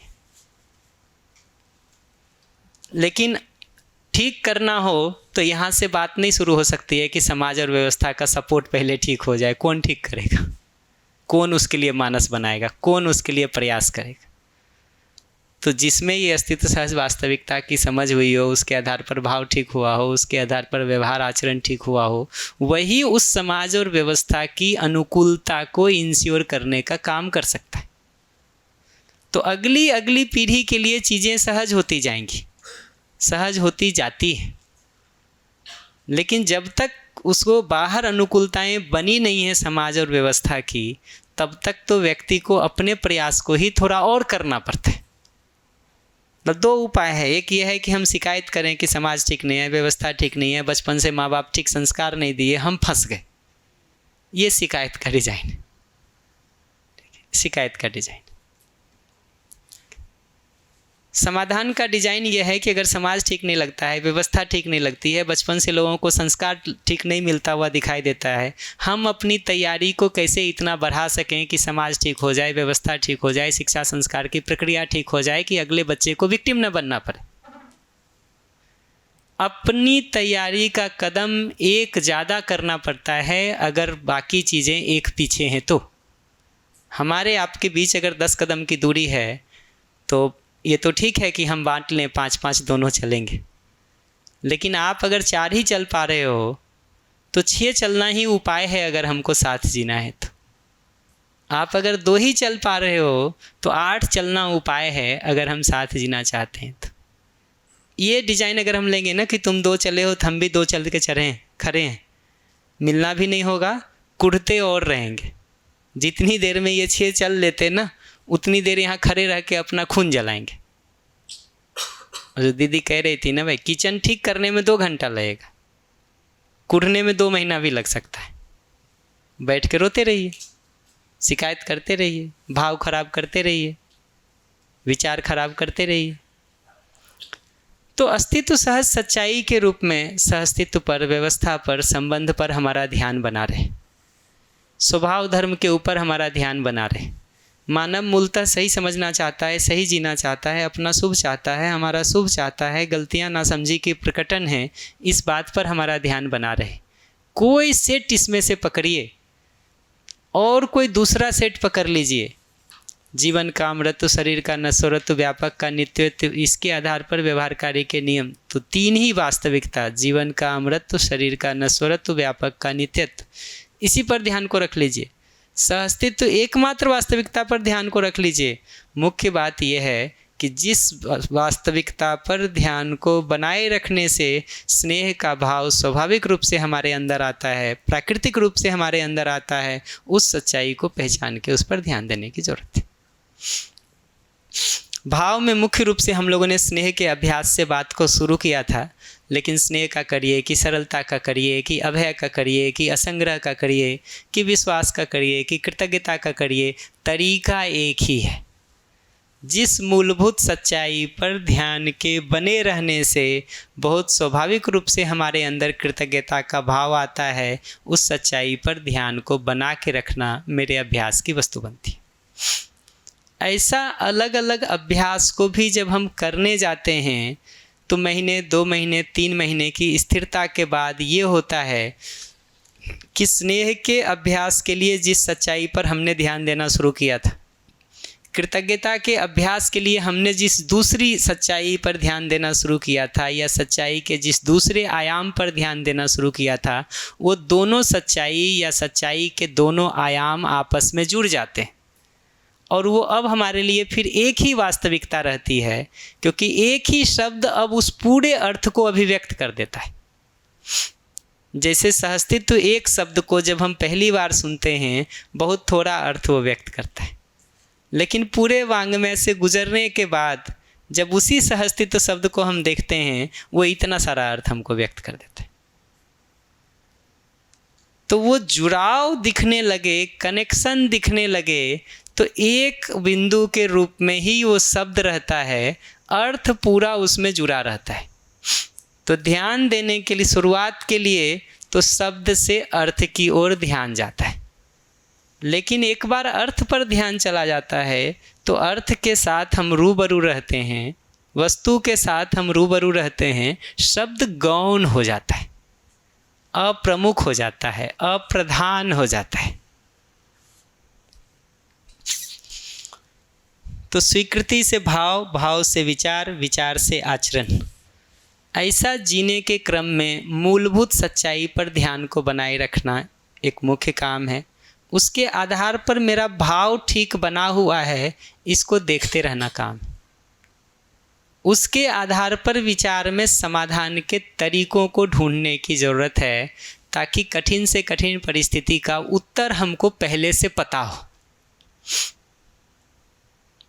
तो जब एग्ज़ाम हॉल में बच्चा जाता ना, और जिन सवालों को वो पहले कर चुका है वो या उससे मिलते जुलते सवाल आते हैं, बहुत संभावना है कि वो कर डाले। ठीक है, ऐसा सवाल आता है जो ज़िंदगी में कभी देखा नहीं हो, ज़्यादातर बच्चे घबरा जाते हैं, फेल हो जाते हैं, अटेम्प्ट नहीं कर पाते। लेकिन अगर वही सवाल या उसके जैसा सवाल क्लास में 10 बार, 5 बार, 20 बार करके आए हैं, तो एग्ज़ाम में उनको लगता है इसमें क्या है जी, कि नहीं। तो लैब में जब हम सहज गति में बैठे हैं अपने घर में, या कुछ उस ग्रुप जो मैं कह रहा हूँ 2, 4, 5 लोगों का ग्रुप, जिसमें हम बहुत सहज गति में, स्वभाव गति में जब बैठे हुए हैं, उस समय हमको जीने की कठिन परिस्थितियों में व्यवस्थित होकर के एक्सप्रेस होने का स्वरूप क्या होगा, इसका उत्तर ढूंढने की ज़रूरत है। चूक हमसे ये होती है कि उस उत्तर ढूंढने के क्रम में हम भाव ही खत्म कर देते हैं। समाधान तब है जब विश्वास, सम्मान, स्नेह को बने रहते हुए हम उपाय ढूंढ रहे हैं। विश्वास, सम्मान और स्नेह का खूंटा ही अगर उखड़ गया, भाव का खूंटा ही अगर उखड़ गया, तो विचार में उपाय क्या ढूंढेंगे? फिर तो ये भी उपाय है कि थप्पड़ मारो इसको, फिर तो ये भी उपाय है कि डांट के चुप कराओ इसको, फिर तो ये भी उपाय है कि बदला लो इससे, इतना मज़ा चखाओ कि आगे सोच न सके। ये सब उपाय इसलिए निकल रहे हैं कि भाव से स्नेह हट चुका है। भाव में स्नेह बना हुआ है तो समझ में आता है कि ये सब तो उपाय ही नहीं, क्योंकि स्नेह ही टूट जा रहा है। स्नेह को बनाए रखते हुए जो उपाय ढूंढने का काम है, वो विचार में समाधान का अभ्यास है।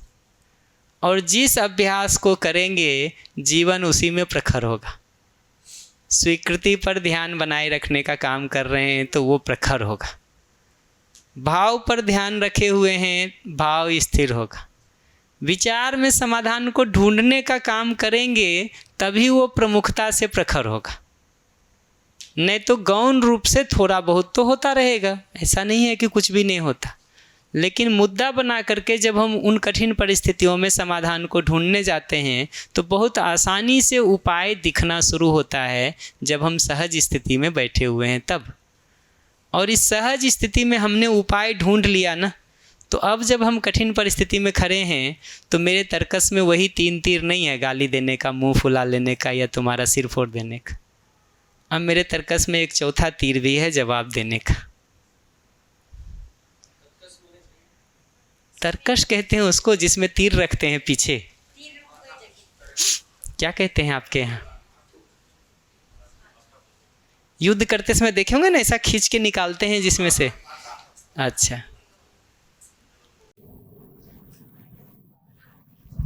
भैया जब ये अभी व्यवहार कार्य में इसको करने जाएंगे और विचार में जो समाधान की बात है, तो जैसे भी मैं जिन लोगों के बीच रहती हूँ उनको भी इसका नाम या कुछ ऐसा नहीं पता होता, और मैं भी खुद का अभ्यास तो करते हुए कई बार सबके साथ रहना पड़ता है। उस समय मैं सामने वाले से अगर कोई प्रस्ताव रखना हो या सपोज नॉर्मल बात भी करनी हो, तो मैं किस तरह से, एक तो आपने बोला कि उसको अगर मैं स्थित होंगी तो मुझे समाधान में, आपकी बात आ गई। दूसरे को किस तरह से ध्यान दिलाएं, वो सारा मुद्दा जो है ना, कम्युनिकेशन का ही मुद्दा है। ठीक, कम्युनिकेशन का ही मुद्दा है। आज उसको बहुत विस्तार नहीं करते, इतना ही कहेंगे कि अपने अंदर क्लैरिटी को बढ़ाया जाए। ठीक है, और जो एनवीसी है उसकी थोड़ी प्रैक्टिस की जाए, वो मुख्य काम है। उस आधार को करिए, धीरे धीरे दूसरों का ध्यानाकर्षण कैसे हो उस पर भी और बात कर लेंगे, क्या है जी। तो यहाँ विचार में समाधान को ढूंढने की जगह पर नॉन वायलेंट कम्युनिकेशन जैसे टूल या और जो टेक्निक्स बताई थी हमने मध्यस्थ दर्शन को समझने के आधार पर, जो मेरा अनुमान बनता है उस आधार पर उनका प्रयोग करके देखिए प्रभावी होता है कि नहीं, होता है कि नहीं। कोई और टूल समझ में आता हो वो कर लें, खुद से ही सारा होमवर्क करके निकालना हो खुद से करके निकाल लें। पर मुख्य बात यह है कि कठिन से कठिन परिस्थिति में भी मेरा भाव ठीक बना रहे, इसका उपाय अपने पास होना जरूरी है। कठिन से कठिनतर कठिनतम परिस्थितियों में, कठोर से कठोरतर कठोरतम परिस्थितियों में भी हमारा भाव ठीक बना रहे और हम अभिव्यक्त हो सकें, ये उपाय होना हम सबके पास ज़रूरी है। नहीं तो चाहना ठीक होते हुए भी हम काली दीवार से जाके टकरा जाते हैं, ब्लैंक हो जाते हैं, क्या करें। भैया जैसे दीदी कह रही है ना कि सामने वाले का, तो जैसे हम सामने वाले को देख रहे हैं, वो भी हमें देख रहा है और वो भी कोई उसके अंदर भी कुछ चल रहा है, हमें देख के कुछ ना कुछ उसके अंदर भी चल रहा है। जब वो हमारे अंदर कुछ देख रहा होता है तो उसके अंदर भी कुछ चल रहा है। तो जब वो उसको हमारे अंदर कुछ बदलाव, कुछ चेंज, कुछ परिवर्तन या कुछ परिमार्जन होता हुआ दिखाई देता है हमारे व्यक्त होने में, हमारे अंगार में, तो उसको पता लगता ही है सामने वाले को। उस समय थोड़ा ज़्यादा या कम हो सकता है, लेकिन ऐसा नहीं कि उस तक कोई बात ना पहुँचे। ठीक बात है। तो 3 होमवर्क मैं कह रहा हूँ, अस्तित्व सह सच्चाई पर ध्यान को बनाने का, उसके आधार पर मेरा भाव ठीक बना हुआ है इस बात के प्रति सजग रहने का, और जिन जिन परिस्थितियों में आज के दिन हमारा भाव बिगड़ जाता है उन परिस्थितियों में भी भाव को ठीक बनाए रखते हुए कैसे हम अभिव्यक्त हो सकें, एक्सप्रेस हो सकें, इसके तरीके को ढूंढने का। ये आखिरी काम को मैं विचार में समाधान कह रहा हूँ। यहाँ तक अगर अपने अंदर जोर लेंगे, जीवन क्रियाओं में संगीतमयता हो जाएगी। ठीक भाव से शुरू करें, उपाय नहीं दिखे, विचार और भाव का अंतर्द्वंद शुरू होगा, थोड़ी देर में भाव भी खराब होना शुरू हो जाएगा। जी, उपाय मिलता है तो समाधान है, और भाव को ठीक बनाए रखते हुए उपाय मिलता है तो समाधान है। भाव को खराब करके तो भय भी समाधान दिखता है, प्रलोभन भी समाधान दिखता है। कर ही रहे हैं आज के दिन, दूसरों से काम कराने के लिए भय को, प्रलोभन को, आस्था को एक प्रमुख टूल माना जाता है। लोगों को भरोसा नहीं होता है कि इसके बिना भी कोई कुछ कर सकता है और समाज चल भी सकता है, ऑफिस चल भी सकते हैं, सिस्टम चल भी सकता है। शासन ही एक टूल के रूप में समझ में आता है, वही समाधान दिखाई देता है। एक बार समझ में आता है कि अपने अंदर स्नेह का भाव बने रहने से ही अपना सुख है, उसके आधार पर जीने से ही परस्परता का सुख है। इसलिए अगर इसको उखाड़ करके, भाव को ही हटा करके अगर हम विचार में उपाय ढूंढेंगे, कितना भी सटीक उपाय ढूंढ लें, मेरे दुखी रहने की गारंटी है, परस्परता के दुखी रहने की गारंटी है।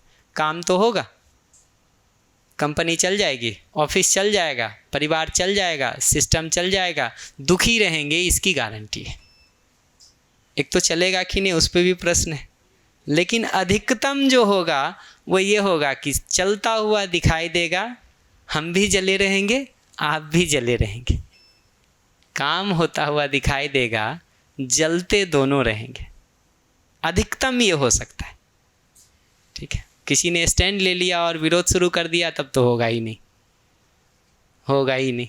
सामने वाले को जलने की तो परवाह नहीं होती। वही बात है, देखिए, वही सामने वाले को जलने की परवाह ना होती हो ऐसा मान भी लेना। पहली चीज़ ये है कि हम जलना बंद कर दें। हम क्यों जल रहे हैं? अपने समझ के आधार पर, अपने भाव को ठीक रख करके, अपने विचार में समाधान को ढूंढ करके हम अपना जलन तो बंद कर लें। हमारी जो आवश्यकताएं हैं वो आप नहीं पूरी कर रहे तो हम और डिजाइन ढूंढ लेंगे जी। हमको भूख लगी है, यहाँ खाना नहीं मिलेगा, बाहर उपाय ढूंढेंगे, कुछ और तरीका ढूंढेंगे, खुद बनाएंगे। आप नहीं दे रहे, इसकी शिकायत करके क्या निकलेगा? खुद खाना बनाएंगे, कहीं और से लाएंगे, कोई और इंतजाम करेंगे, खाना बनाने वाले किसी को घर में रखेंगे। समाधान ढूंढने जाएंगे, भाव को ठीक रखते हुए 20 दिखाई देंगे। ये ढूंढने के बदले भाव खराब करना शुरू कर देंगे, मैं तो तुमको 20 साल खाना बना के खिलाया, तुम 20 दिन नहीं खिला सकते हो। अब चिढ़ते रहें, एनवीसी की प्रैक्टिस करें। ऐसा ही होता है, हम तो 15 साल से ऐसा कर रहे हैं, तुम 2 महीना हमारे लिए नहीं कर सकते। मैं नहीं कर पा रहा, वही संस्कार का हालत है, अब क्या करें।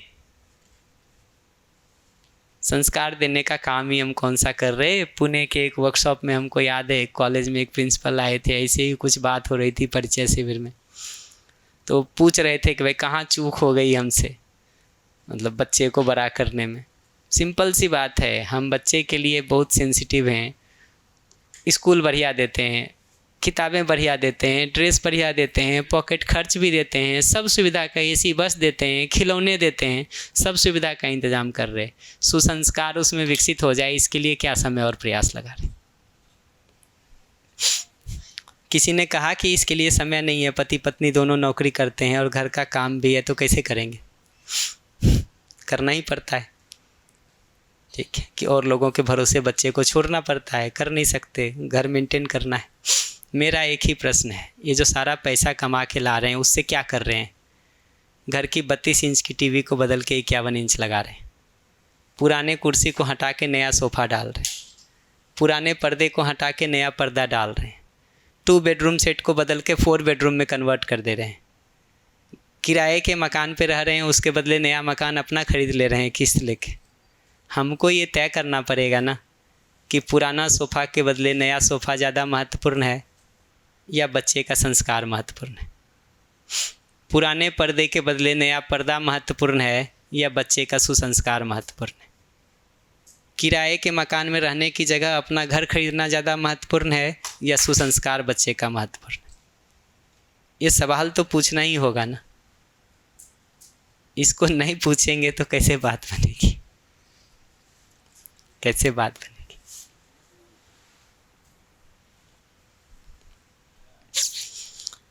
एक बार हम जब मनन में ये देख पाते हैं ना, यहाँ विचार की जगह पर जब हम ये देख पाते हैं कि सही में ही हमारा सुख है, और निरीक्षण की जगह पर भी हम अपने में देख पाते हैं कि सही पर ध्यान बने रहने के आधार पर हमारा भाव ठीक रहता है और उसी से हमको तृप्ति मिलती है।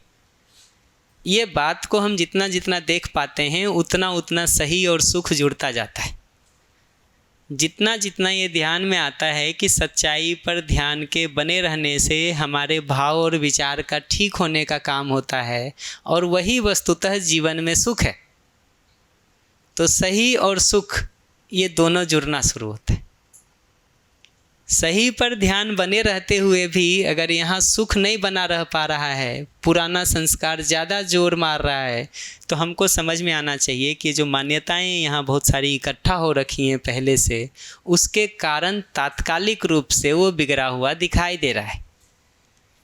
तो प्रयास के बाद भी वो न रुके तो उसमें परिणाम दुख, ताप दुख, संस्कार दुख, ये सब का दर्शन करते रहे। तो दिख रहा है बिगड़ रहा है, होश को मूलभूत सच्चाई पर ले आएं, ठीक हो जाएगा। मूलभूत सच्चाई पर चाह करके भी नहीं ला पा रहे हैं, परिणाम दुख, ताप दुख, संस्कार दुख देखते रहा जाए। उसको देखते हुए भी थकान होने लगे और लगे कि छोड़ यार कुछ और करना है, थोड़ी सरस और रुचिकर चीज़ों में अपने को इन्वेस्ट कर ले। वो करने का कोशिश करते हैं, फिर भी साइड बाय साइड यही कुसंस्कार चल रहा हो, कुविचार चल रहा हो और वही प्रमुखता से चल रहा हो। रुक करके अपने से सवाल पूछना शुरू करें कि ये क्यों चल रहा है, इसका कारण क्या है। और जो भी कारण समझ में आता हो अपने से सवाल पूछें कि मेरा सुख महत्वपूर्ण है कि ये कारण महत्वपूर्ण है।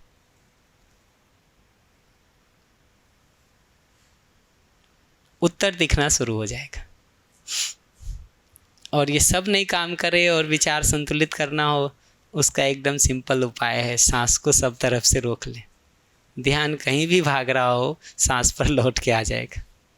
उपाय ही नहीं है ध्यान के भागने का, क्योंकि ये जो प्राण है ना, उसके साथ हमारी आसक्ति सबसे ज़्यादा है, सबसे ज़्यादा है। जा ही नहीं सकता ध्यान के। हमारी ज़िंदगी की यात्रा सहज हो जाती है अगर सही और सुख जुड़ जाए। नहीं जुड़ रहा है तो उसका उपाय भी बता दिया कि अंततो गत्वा सुख को 2 भाग में बांटा जाए, अच्छा लगना और अच्छा होना। और ये देखा जाए कि सही के साथ अच्छा होना जुड़ा हुआ है, अच्छा लगना भले हमको तात्कालिक रूप से जुड़ा हुआ नहीं दिखता है। तो ये अच्छा लगना जो तात्कालिक रूप से नहीं दिखाई दे रहा है हमको अच्छे के रूप में, लेकिन सही और अच्छा होना अगर दिखता है तो उसको जीने में वरीयता दी जाए थोड़े दिन के लिए। जैसे ही ये पैटर्न पुराना बदलेगा, नए पैटर्न का सुख मिलना शुरू हो जाएगा। इन सब को पीछे बहुत उदाहरणों से हमने एक्सप्लेन कर रखा है, इसलिए हम और विस्तार नहीं करते।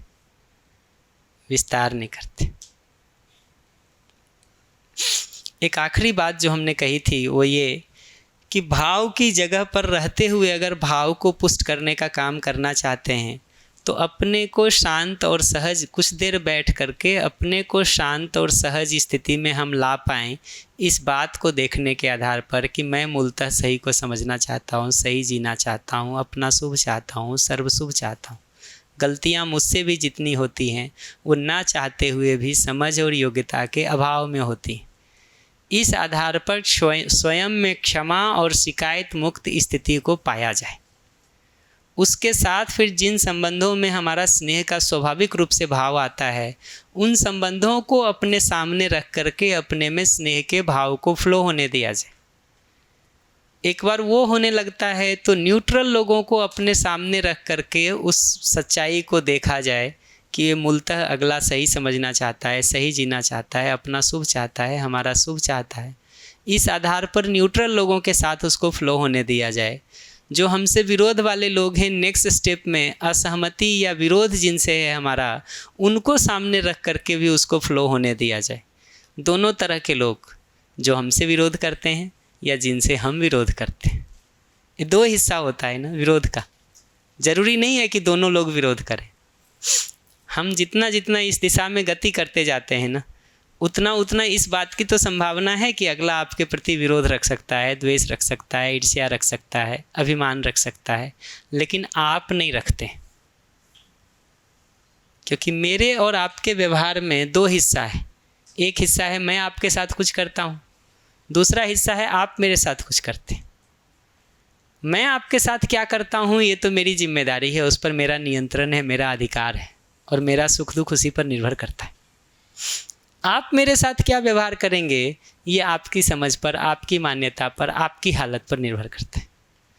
तो जितना जितना इसमें हम गति करते चले जाते हैं, उतना उतना हमारा विरोध तो समाप्त होता चला जाता है, अगला भले रखता हो। और जीवन की टेंडेंसी अभी ऐसी है कि अगर विरोध करने का भाव है हमारा, प्रवृत्ति है हमारी, जैसे ही कोई दूसरा हमारे साथ विरोध कर रहा है ना, हमारी विरोध की प्रवृत्ति आ ही जाती है। विरोध 2 ही हालत में आता है। अगला जब हमारे मनोनुकूल नहीं करता है, या जिसको भी हम सही मान रखे हैं अगला वो नहीं करता है तो विरोध आता है, या किसी कारण से अगला विरोध शुरू कर ही देता है तो हम विरोध करने के लिए खड़े ही रहते हैं। तो अपनी तरफ से भी जिनके लिए विरोध है या सामने वाले का में से जिनका भी हमारे प्रति विरोध है, उन सब को सामने रख करके स्नेह के भाव को फैलने दिया जाए। उसमें मूलभूत सच्चाई को देखने के आधार पर कि मूलतः ये विरोध करता हुआ व्यक्ति भी मूल में सही को समझना चाहता है, सही जीना चाहता है, अपना शुभ चाहता है, मेरा शुभ चाहता है, ना समझी बस विरोध को कर रहा है। सर्वशुभ की चाहना होने के बावजूद भी सर्वशुभ में जिए कैसे, इसकी योग्यता के अभाव में वो विरोध कर रहा है। और दुर्भाग्य यह है कि इस विरोध की आग में सबसे ज़्यादा वो खुद जल रहा है, न कि मुझे जला रहा है। आग आपने लगाई है अपने शरीर में, तो हम तक तो उसका कम ही ताप पहुँचेगा जी, सबसे ज़्यादा ताप तो आपको ही मिलेगा कि नहीं। आप अपने शरीर में आग लगा के हमको जलाना चाहेंगे, हम जलेंगे कि नहीं ये तो पक्का नहीं है। आप जलेंगे इसकी गारंटी है।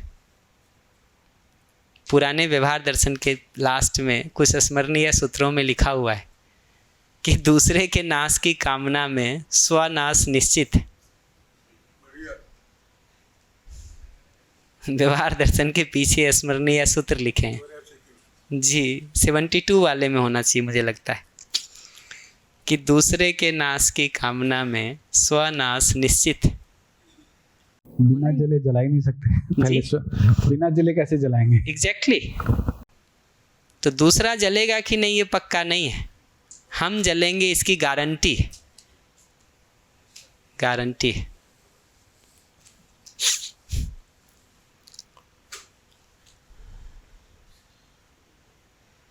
तो अल्टीमेटली समझ से भाव, भाव से विचार, विचार से आचरण, इस क्रम को स्वयं में सुनिश्चित करने की ज़रूरत है।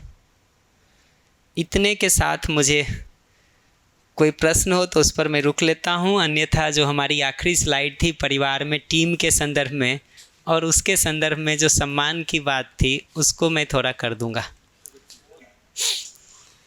बढ़िया, मेरे पास जो समय है 22 मिनट का लगभग समय है, उसमें मैं थोड़ा इस पर बात कर देना चाहता हूँ और इसी के साथ वो जो सम्मान और क्षमा को लेकर के कुछ मुद्दे हैं उसको मैं फिर से ध्यान दिला देता हूँ।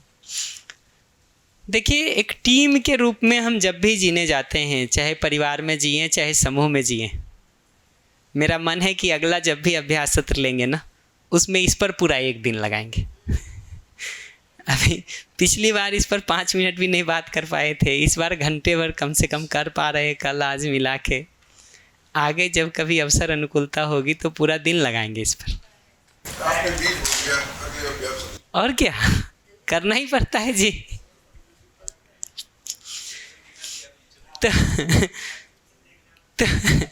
तो परिवार में जीने के संदर्भ में ना एक मुख्य बात यह है कि सही कौन है गलत कौन है, ठीक है, इसको खूब तय करें। मैं मना नहीं कर रहा, क्या सही है क्या सही है इसको तय करें, ना कि कौन सही है कौन गलत है। ये दोनों का अंतर पता चलता है। क्या सही है क्या गलत है ये वस्तु सापेक्ष बात है, कौन सही है कौन गलत है ये व्यक्ति सापेक्ष बात है।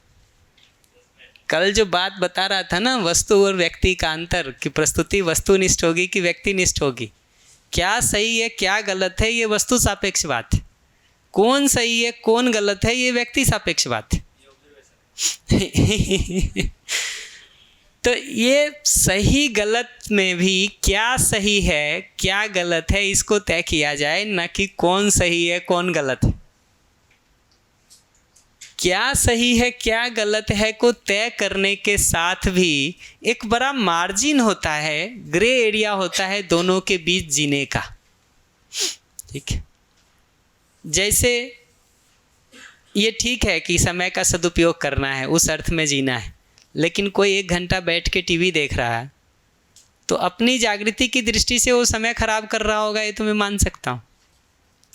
लेकिन समाज के लिए, व्यवस्था के लिए कोई बहुत प्रॉब्लम खड़ा कर दे रहा, ऐसा मुझे बहुत नहीं लगता, ठीक है।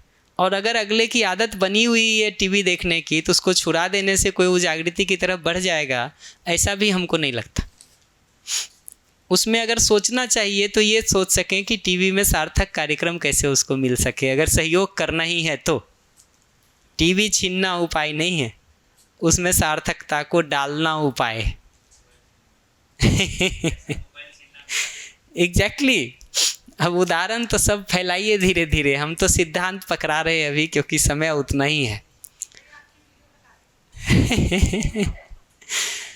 तो सही और गलत को तय करने के साथ साथ सबकी जो योग्यता है, स्थिति है, उसका आकलन करके जितना हम सटीक कार्यक्रम बनाएंगे उतना सही होगा। जितना हम भावावेश में, भावुकता में कुछ अच्छा हो जाए इस कामना भर से बनाना चाहेंगे तो नहीं बनेगा। मेरी योग्यता का जितना सटीक आकलन परिवार में होगा, आपकी योग्यता का जितना सटीक आकलन होगा, सामूहिक कार्यक्रम उतना सटीक बनेगा। सबको जीने का स्पेस देते हुए आगे बढ़ने की अगली सीढ़ी मिले तब तो परिवार का सामूहिक कार्यक्रम ठीक है। आकलन, इवैल्यूएशन, इवैल्यूएशन गुजराती में क्या कहते हैं जी? मूल्यांकन। बढ़िया। इसके साथ साथ परिवार को एक इकाई के रूप में देखने की जब हमारी मानसिकता बनती है ना, तो सबके प्रति स्नेह का भाव रहता है और हम अपने अस्तित्व को अलग थलग नहीं देखते हैं ना, तो अहंकार प्रवृत्ति भी नहीं पैदा होती। नहीं तो परिवार में जो ठीक हो रहा है वो मेरे कारण, जो ठीक नहीं हो रहा है वो तुम्हारे कारण। परिवार में अच्छा हो रहा है तो मैं कारण। बिल्कुल, हम तो कहते कि ठीक से देखोगे ना तो आदमी गलती भी एक जैसा ही करता है, कोई बहुत नई गलतियां भी नहीं लाता है। इसीलिए उसकी भी कैटेगरी बना दिए हैं, काम क्रोध लोभ मोह मद मात्सर्य अहंकार राग द्वेष मोह, यही गलतियां हैं। तो सही में एक तो है ही आदमी, गलती में भी एक बैंड में ही है। तो परिवार को एक इकाई के रूप में देखने की मानसिकता से हम अहंकार से मुक्त रहते हैं। तो नकारात्मक क्या होता है वो मैं नहीं लिखा हूँ, सकारात्मक क्या करेंगे तो अपने रोग का इलाज हो जाएगा, वो सीधा सेट किया हूँ। परस्पर स्नेहपूर्ण संवाद की ज़रूरत है, परस्पर जिम्मेदारियों के विभाजन की ज़रूरत है। और मैं तो इतने दिनों में जिम्मेदारियों के विभाजन का एक सबसे सरल तरीका जो देखा हूँ वो ये कि कुल जिम्मेदारियाँ क्या हैं उसको मार्क कर दिया जाए, अपनी अपनी योग्यता के हिसाब से लोग उसको चुन लें। ठीक। और मेरे हिसाब से उसको चुनने का डिज़ाइन ये होता है कि जिसके पास सबसे कम योग्यता है ना, वो क्या कर सकता है उसको चुनने से शुरू करें। मैं 5 काम कर सकता हूँ, आप एक ही काम कर सकते हैं, तो पहले आपको चुनने का अवसर देने की ज़रूरत है ताकि आपको भी काम मिले। मैं तो बचे 4 में से भी कोई ले लूँगा, हैं? और क्या? और वही 5 काम में से मैं वही काम चुन लूँगा जो आप कर सकते थे, तो आप बेरोजगार हो गए। तो काम विभाजन का ढंग ये भी नहीं है कि हम तय करके बताएंगे सबको तुमको ये करना, तुमको ये करना, तुमको ये करना। उसका ढंग ये है कि कुल सुनना पड़ेगा। अब तो प्रश्न से अब नहीं शुरू करें, प्रश्न अगले शिविर में। इन्हीं क्योंकि बहुत विरोध होता है मेरा इसमें कि अगर किसी ने स्वेच्छापूर्वक कोई जिम्मेदारी लिया पर वो नहीं कर रहा है। धैर्य रखो, धैर्य रखो, हमको बोलने तो दो। तो परस्पर जिम्मेदारियों के विभाजन का एक सबसे अच्छा तरीका होता है कि एप्रोप्रिएट प्लानिंग करके हम सारे काम को आइडेंटिफाई कर लें, अपनी अपनी योग्यता के हिसाब से लोग उसमें से चुन लें। और जिसकी सबसे कम योग्यता है या कम चीज़ों में योग्यता है या किसी एक चीज़ में बहुत अच्छा एक्सपर्टीज़ है बट और चीज़ों में नहीं है, उस हिसाब से चुनने दें। ठीक। तो जो शार्दुल जी कह रहे थे ना, जिसके पास सर्वाधिक योग्यता होगी उसको सबसे लास्ट में चुनना चाहिए, क्योंकि वो सब कर सकता है। जो बच गया वो कर ले। ठीक। जो बच गया वो कर ले। इस डिजाइन से चलेंगे ना, कभी कठिनाई नहीं होगी। ये जितने तरह के रोग हैं ना, वो सब के इलाज का उपाय है। उपाय है।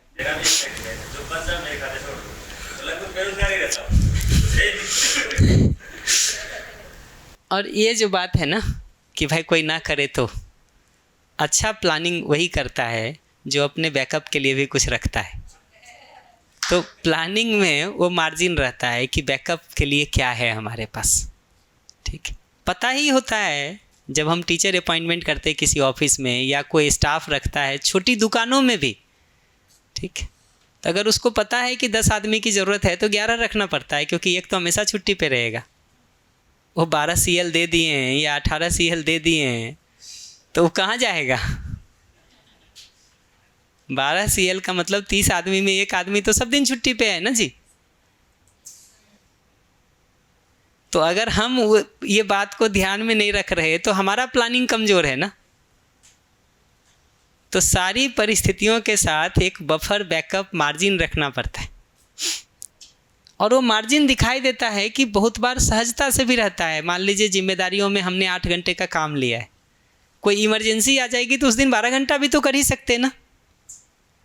तो ये मार्जिन अपने आप है हमारे पास कि अगले ने किसी काम को नहीं किया तो हमारे पास 4 घंटा तो है ना उस मार्जिन को सेट करने के लिए। बहुत ऐसे काम होते हैं जिसको किसी समय सबसाइड करके उन कामों को किया जा सकता है। जैसे शिविर के दौरान मैं वही कर रहा हूँ, बहुत सारे कामों को सबसाइड करके रख दिया हूँ। ठीक। क्योंकि यहाँ ज़रूरत लग रही तो उसको फुलफ़िल कर दे रहे। जैसे ही ये ज़रूरत ख़त्म होगी, वो जो सारे काम है अभी एक एक करके हम उसको डील करेंगे। तो मार्जिन है हमारे पास ना। रोज़ हम 2-4 घंटे लगाते सामाजिक काम में, यहाँ हमारा 12 घंटा 16 घंटा भी लग रहा। तो ये मार्जिन होता है हर किसी के पास, जिसको वो बढ़ा करके उस बफर को सेट कर सकता है।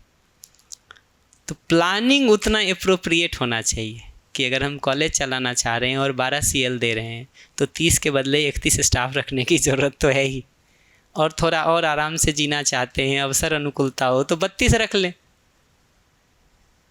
ये प्लानिंग है, जितना शार्प करेंगे उतना ठीक चलेगा। वो सब के बावजूद भी काम नहीं हो तब क्या करें, उस पर आता हूँ। परस्पर जिम्मेदारी के साथ साथ एक दूसरे को समुचित फीडबैक देने का भी प्रावधान होने की ज़रूरत है।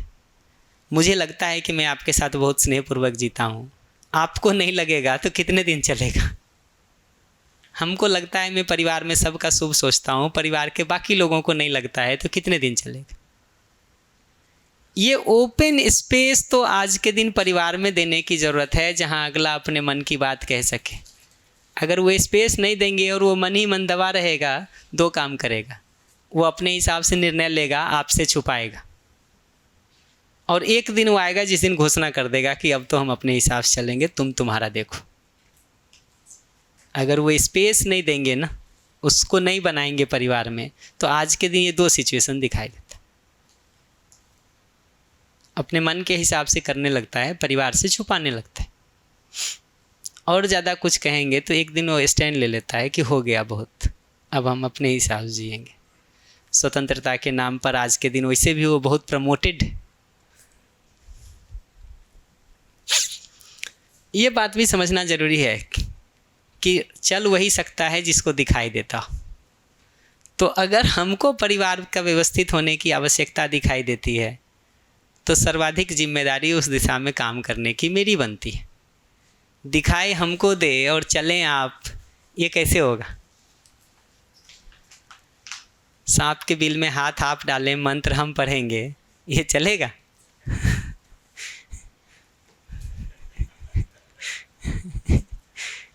कैसे चलाएंगे जी? अगर हमको मंत्र पर भरोसा है कि सांप का जहर उतर जाता है तो बिल में हाथ तो हम ही को डालना पड़ेगा ना। रिवर्स करने से चलेगा कैसे जी? हाथ आप डालो, मंत्र हम पढ़ेंगे, ये तो चलेगा नहीं ना। कैसे चलेगा? भरोसा हमको है कि ये काम करता है और इस विधि से करता है, तो हमको वो करने की और करके दिखाने की ज़रूरत होगी ना। ऐसे ही हमारे और आपके बीच जो आपकी कुछ अपेक्षा होती है, वो अगर आप कहते हैं तो उस अपेक्षा का जो सही भाग है, जो हमको ठीक लगता है कि आपकी इतनी अपेक्षा तो ठीक है, उसको हम पूरा कर देते। आपने 5 चीज़ों की लिस्ट बताई, हमको बहुत साफ दिखता है कि 3 तो ठीक है उसमें, तो 3 को हम पूरा कर देते। फिर जो 2 नहीं पूरा हो पा रहा है, ठीक है, वहाँ पर क्यों पूरा नहीं हो पा रहा है, मेरी कौन सी नीड, मेरी कौन सी आवश्यकता वहाँ क्लैश हो रही है, या परिवार की कौन सी ज़रूरत वहाँ क्लैश हो रही है, उस अपेक्षा को बताने की ज़रूरत है, बजाय यहाँ से शुरू करने की कि नहीं ये नहीं हो सकता। हम क्या करते हैं, पहले डिसीजन देते। कोई कहे कि खिलौना दो, कार खरीद ले, क्या नहीं, अब उसके बाद कारण देना शुरू करते हैं। डिसीजन का खूंटा हम पहले गाड़ देते हैं कि डिसीजन तो तय हो गया, ठीक है। फिर हमको लगता है कि बात नहीं कर रहा है अगला आगे, बात कहाँ करेगा जी, आप तो पहले ही ब्लॉक कर दिए बात को। आप कम से कम कुछ नहीं कर सकते तो यही पूछ लीजिए ना कि भाई क्यों ऐसा सोच रहे हो, क्यों ऐसा करना चाहते हो, तो कुछ डायलॉग हो सकता। हम डिसीजन पहले ठोक देते हैं, नहीं, अब उसके बाद संवाद करना चाहते हैं, ब्लॉक ही कर दिए हैं। सब तरफ से बंद करने के बाद नाली को कहते हैं पानी बह नहीं रहा है, कैसे बहेगा जी?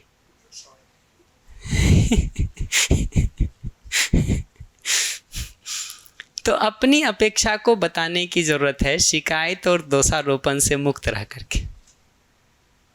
और सारा पुराना जब हम कभी सुनाते भी हैं एक दूसरे को, सुनते भी हैं ना, सबको सुन करके भविष्य में वो समस्या ना हो इस पर चर्चा करने की ज़रूरत है, न कि पीछे हो गया तो अब क्या करें ये सोचने की ज़रूरत है। भविष्य में वैसा नहीं हो और पीछे कुछ खराब हो भी गया है तो उसकी भरपाई के लिए क्या कर सकते हैं भविष्य में, वही सोचने की ज़रूरत होगी ना। हम क्या करते हैं, हम ये सिद्ध करना शुरू करते हैं कि पहले जो मैंने किया वो ठीक था। अगला सिद्ध करता है कि नहीं तुमने जो किया वो गलत था, और वो चलता रहता है। ठीक है, फ्यूचर में क्या होना है उसको डिसाइड करने जाएंगे ना तो ज़्यादा आसानी से चीज़ें डिसाइड हो जाएगी। लास्टली जो बात मैंने कहा कि परिवार में भी और समाज में भी ज़रूरत यही है कि वहाँ आवश्यकता क्या है, नीड क्या है और योग्यता हम सबकी क्या है, वो आइडेंटिफाई हो जाए और हर व्यक्ति स्वेच्छा से अपनी योग्यता के आधार पर उन आवश्यकताओं में से एक एक को पूरा करना शुरू कर दे, सब पूरा हो जाएगा। तो जो सबसे कम योग्यता का व्यक्ति है उसको वो काम ले ले, जो उससे अधिक वाला है और ले पाएगा और ले पाएगा और ले पाएगा। और अगर फिर भी सब कम पड़ रहा है तो योग्यता विकसित करने पे काम किया जाए। ठीक है, और कोई भी काम करने जाएंगे ज़रूरत हमको दिखती है तो ये योग्यता विकास हम ही को करना पड़ेगा। हम ये नहीं सोच सकते कि तुम लोग सीखो और फिर करो। उसको दिखेगा तो करेगा, हमको दिख रहा है तो हमको करना पड़ेगा ना, हमसे होगा ना, हम करेंगे ना।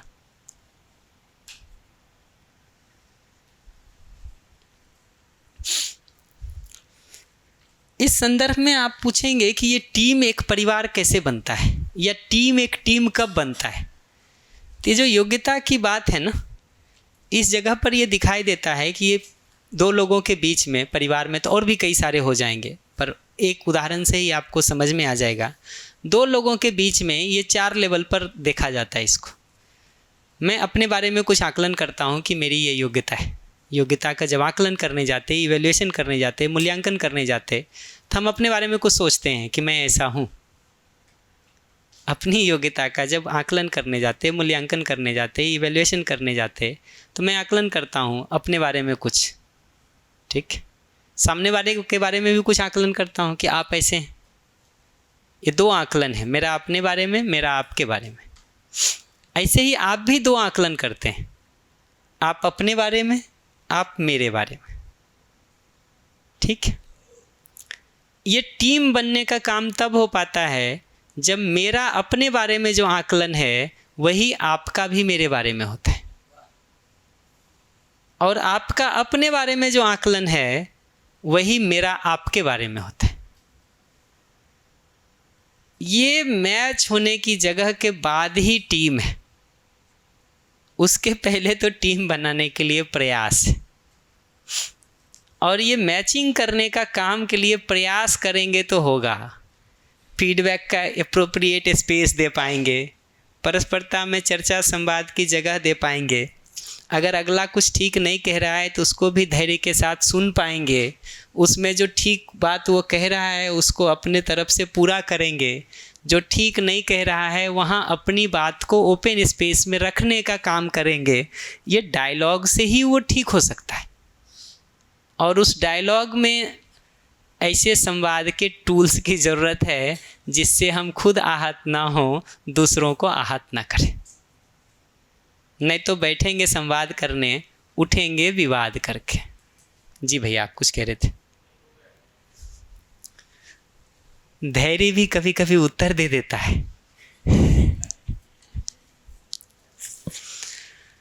तो वो जो आकलन है ना, ये चारों आकलन में 2-2 का परस्पर मैच होने का ज़रूरत है।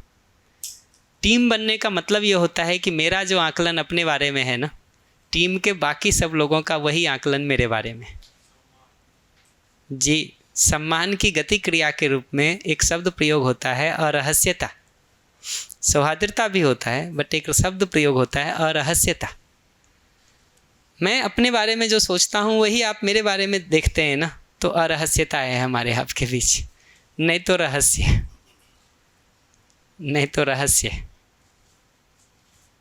आप अपने बारे में जो सोचते हैं वही हम आपके बारे में सोचते हैं, तभी अरहस्यता है।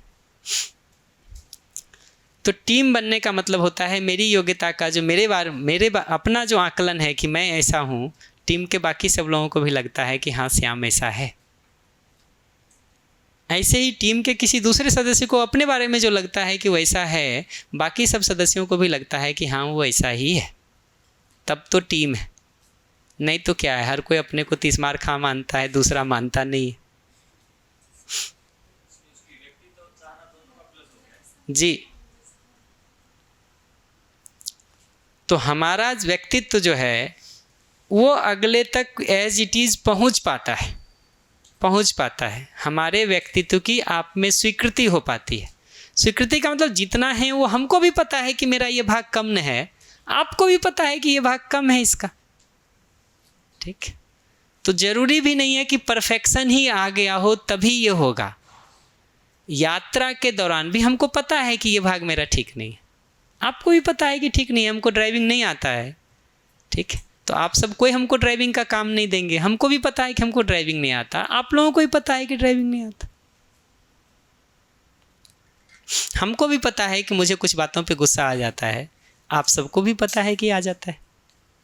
इस ट्रांसपेरेंसी से चलेंगे ना, तो हम बहुत सहजता से रिक्वेस्ट कर सकते हैं कि मेरे साथ इन चीज़ों में प्रॉब्लम हो जाती, क्या आप हमको ऐसी अनुकूलता देंगे जहाँ वो सिचुएशन ना बने। वो रिक्वेस्ट किया जा सकता है, वो रिक्वेस्ट किया जा सकता है, और अगर अगला जिम्मेदार है तो वो निभा सकता है। संबंध और स्नेह का भाव हो तो वो स्पेस दे सकता है कि भाई ठीक है, ये परिस्थिति है, ये आदत है, ये ढंग है, तो थोड़े दिन कर लो। भैया वो आकलन जो परस्परता में, अगर वो जजमेंट जैसा ना दे सामने वाले को, वो कैसे इंश्योर करना है कि वो जजमेंट ना हो जो परस्परता में आकलन है? अगली बार 1 ही मिनट है मेरे पास तो एक लाइन का उत्तर तो यही है, धीरे धीरे एनवीसी के टेक्निक्स को सीखा जाए, संवाद की कला को विकसित किया जाए। तो जहाँ से मैंने शुरू किया था ना, अभ्यास की ज़रूरत इसलिए है कि भास आभास पूर्वक जो हमको दिखाई देता है, हमारा जीना उसके अनुरूप हो जाए। तो अस्तित्व सहज सच्चाई के ऊपर हमारा ध्यान बना रहे, उसके आधार पर मेरा भाव ठीक है ये बना रहे, और जिन जिन परिस्थितियों में मैं जीने की आज के दिन काम कर रहा हूँ, वास्तविक जिन परिस्थितियों में, काल्पनिक नहीं, वास्तविक जिन परिस्थितियों में मैं आज के दिन जी रहा हूँ, वहाँ जहाँ जहाँ मैं जूझ रहा हूँ, उन सब जगहों पर मेरे व्यवस्थित होकर के जीने का, स्नेह के भाव को बनाए रखते हुए जीने का स्वरूप क्या हो, तरीका क्या हो, उपाय क्या हो, उसको ढूंढ लेना, इसका नाम समाधान है। तो अस्तित्व सहज वास्तविकता पर ध्यान, उसके आधार पर ठीक भाव, उसके आधार पर विचार में समाधान, ये अगर हम ले पाए, कर पाए अपने में, तो जीवन क्रियाओं में संगीतमयता होती है। उसके अनुरूप जब मैं व्यवहार में दायित्व कर्तव्य का निर्वाह करता हूँ तो आपकी तृप्ति का भी कारण बनता है। तो आपसे फीडबैक में भी हमको ये दिखाई देता है कि आप देख पाते हैं कि हाँ ये मेरे साथ स्नेह से जीता है, हाँ ये मेरे साथ सम्मान से जीता है, हाँ ये मेरे साथ विश्वास से जीता है। ये गवाही परस्परता में आसानी से मिल पाती है अगर हम निर्वाह करने के काम को ठीक से कर रहे हैं तो। और अंततोगत्वा परिवार के रूप में, एक टीम के रूप में जीने का मतलब यही है कि हमारा यश सामूहिक है, एक दूसरे के प्रति स्नेह का भाव है, ठीक है। एक इकाई के रूप में हम उसको देखते हैं। शरीर एक इकाई तब कहलाता है जब शरीर के सभी अंग प्रत्यंग एक दूसरे के साथ कोऑर्डिनेटेड हो। एक पूरब जाए और एक पश्चिम जाए तो उसको इकाई नहीं कहते, वो भीड़ है। परिचय शिविर में हम लोग भीड़ और समाज का अंतर बताते हैं कि इकट्ठे तो बहुत लोग दोनों जगह पे हैं, भीड़ में भी है, लेकिन वो समाज नहीं है। समाज तब है जब एक दूसरे की पूरकता के अर्थ में हम खड़े। तो वो पूरकता नहीं है, एक दूसरे के प्रति स्नेह का भाव नहीं है, तो परिवार नहीं है, कुछ इकट्ठा किया हुआ भीड़ है। ऐसा भी नहीं है कि आज के परिवार में किसी अंश में वो नहीं होता है, जितने अंशों में होता है उतने अंशों में ठीक चल रहा है, उसकी तृप्ति है। जितने अंशों में नहीं होता है वहाँ गैप है, खाली है। आखिरी बात के साथ मैं उसको पूरा करता हूँ कि जो बात आपने कही ना कि ये सब के बावजूद हम सारा अनुमान करके चलते हैं, फिर भी हो ही सकता है कि हमारा अनुमान कहीं फेल हो जाए, खास करके योग्यता के मामले में, कार्यक्रम के मामले में स्थिति परिस्थिति बदल जाती है, ना चाहते हुए भी कुछ चीज़ें को नहीं हो पाती हैं। ठीक है, अब वो नरेश भैया थे उस दिन, वो बात हो रही थी कि उनको किसी मीटिंग में बुलाना था, ध्यान ही नहीं रहा किसी को। ठीक है, तो ऐसा तो है नहीं कि हम लोग बुलाना नहीं चाहते या कोई करना नहीं चाहता था, ध्यान नहीं रहा तो नहीं बुला पाए, सिचुएशन हो ही सकता है। ठीक है, हम चाहते थे सारी चीज़ों की व्यवस्था को ठीक करना, खाना समय से मिल जाए, लेट हो ही गया। ठीक है, हमारा इन सब जगहों पर एक ही उत्तर है जो मैं हर बार कहता हूँ। मैं माजरी के एक आश्रम में था हरियाणा में ना, तो वहाँ मिलने गए थे किन्हीं के साथ, तो वहाँ के जो अभी गुरुजी हैं उनको जाते समय हमारे जिनके साथ मैं था वो गुरुजी ने पूछा कि जाते जाते कुछ अच्छी बात बता जाइए। तो उन्होंने कहा कि अच्छा तो मैं जो गुरुजी ने दिया है वही बताऊंगा। तो मेरे गुरुजी ऐसे ही एक बार जा रहे थे, उनको प्रसंग याद आ गया कि मेरे गुरुजी ऐसे ही एक बार थे तो स्वामी रामसुखदास जी आए हुए थे उनके यहाँ। और मैं फिर बता दूं, मैं जितने कॉन्टेक्स्ट में जिस बात को बताऊं उतने के लिए जिम्मेदार हूँ। तो आइंस्टीन के अगर थ्योरी ऑफ रिलेटिविटी की मैं बात कर रहा हूँ तो मैं उसी के लिए जिम्मेदार हूँ। आइंस्टीन नहीं मानते थे बाकी सिद्धांतों को, अनसर्टेंसी प्रिंसिपल को नहीं मानते थे, तो मैं ऐसा नहीं कह रहा हूँ कि वो सिद्धांत को भी मान लीजिए आप। ठीक है, या क्वांटम को नहीं मानते थे आइंस्टीन, तो मैं ये नहीं कह रहा हूँ कि उसको भी मान लेंगे। हम जिस सिद्धांत पर बात कर रहे हैं उसी पर बात करेंगे। तो वो बता रहे थे कि स्वामी रामसुखदास जी 88 साल की उम्र में उनके यहाँ आए थे, तो उनके गुरुजी ने उनको कहा, इनके गुरुजी ने जिनसे मैं बात कर रहा था वो मित्र थे स्वामी रामसुखदास जी के, तो उनको कहा कि जाते जाते हमको बता जाइए हम लोगों को कुछ अच्छी बात। तो उन्होंने कहा कि मेरे 88 साल के जीवन का अगर निचोड़ पूछोगे ना तो दो ही बात है, हरियाणवी में कहा उन्होंने, जिसका सार ये है कि किसी भी क्रियाकलाप को करते समय अधिकतम सावधानी बरती जाए, अधिकतम सतर्कता सजगता का ध्यान रख के फुल प्रूफ प्लानिंग जिसको कहते हैं वो करके काम को किया जाए, करने में सावधानी। ठीक, और वो सब के साथ जो हो जाए ना वो होने में प्रसन्नता। ये होने में प्रसन्नता को हमको धीरे धीरे स्वीकारना ही होता है। अस्तित्व जैसा है, घटनाएं जैसी घट रही हैं उसको वैसा यथावत स्वीकारेंगे नहीं तो अपने मन से जितना भी हम बदलते रहेंगे उससे अस्तित्व थोड़ी बदल जाता है।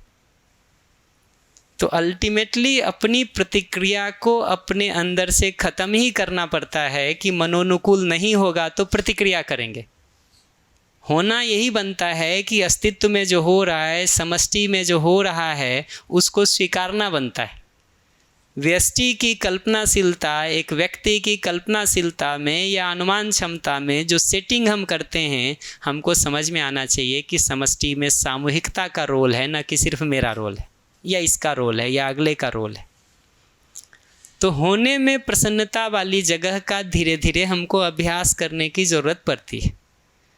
तो करने में अधिकतम सावधानी, फिर वो सब के साथ जो हो जाए उसके होते हुए प्रसन्नता। तो यहाँ पर हम बात को रोक लेते हैं। अभ्यास के काम को सजगता से किया जाए। अभ्यास शुरू होने का काम है, धीरे धीरे ये जीवन का हिस्सा बन जाता है। ठीक है, तो ये कोई ऐसी चीज़ नहीं है जो कुछ दिन करने की और बाद में उतार देने की चीज़ है। बढ़िया, आप लोगों के साथ चर्चा अच्छी रही। आप सभी को हमारा प्रणाम।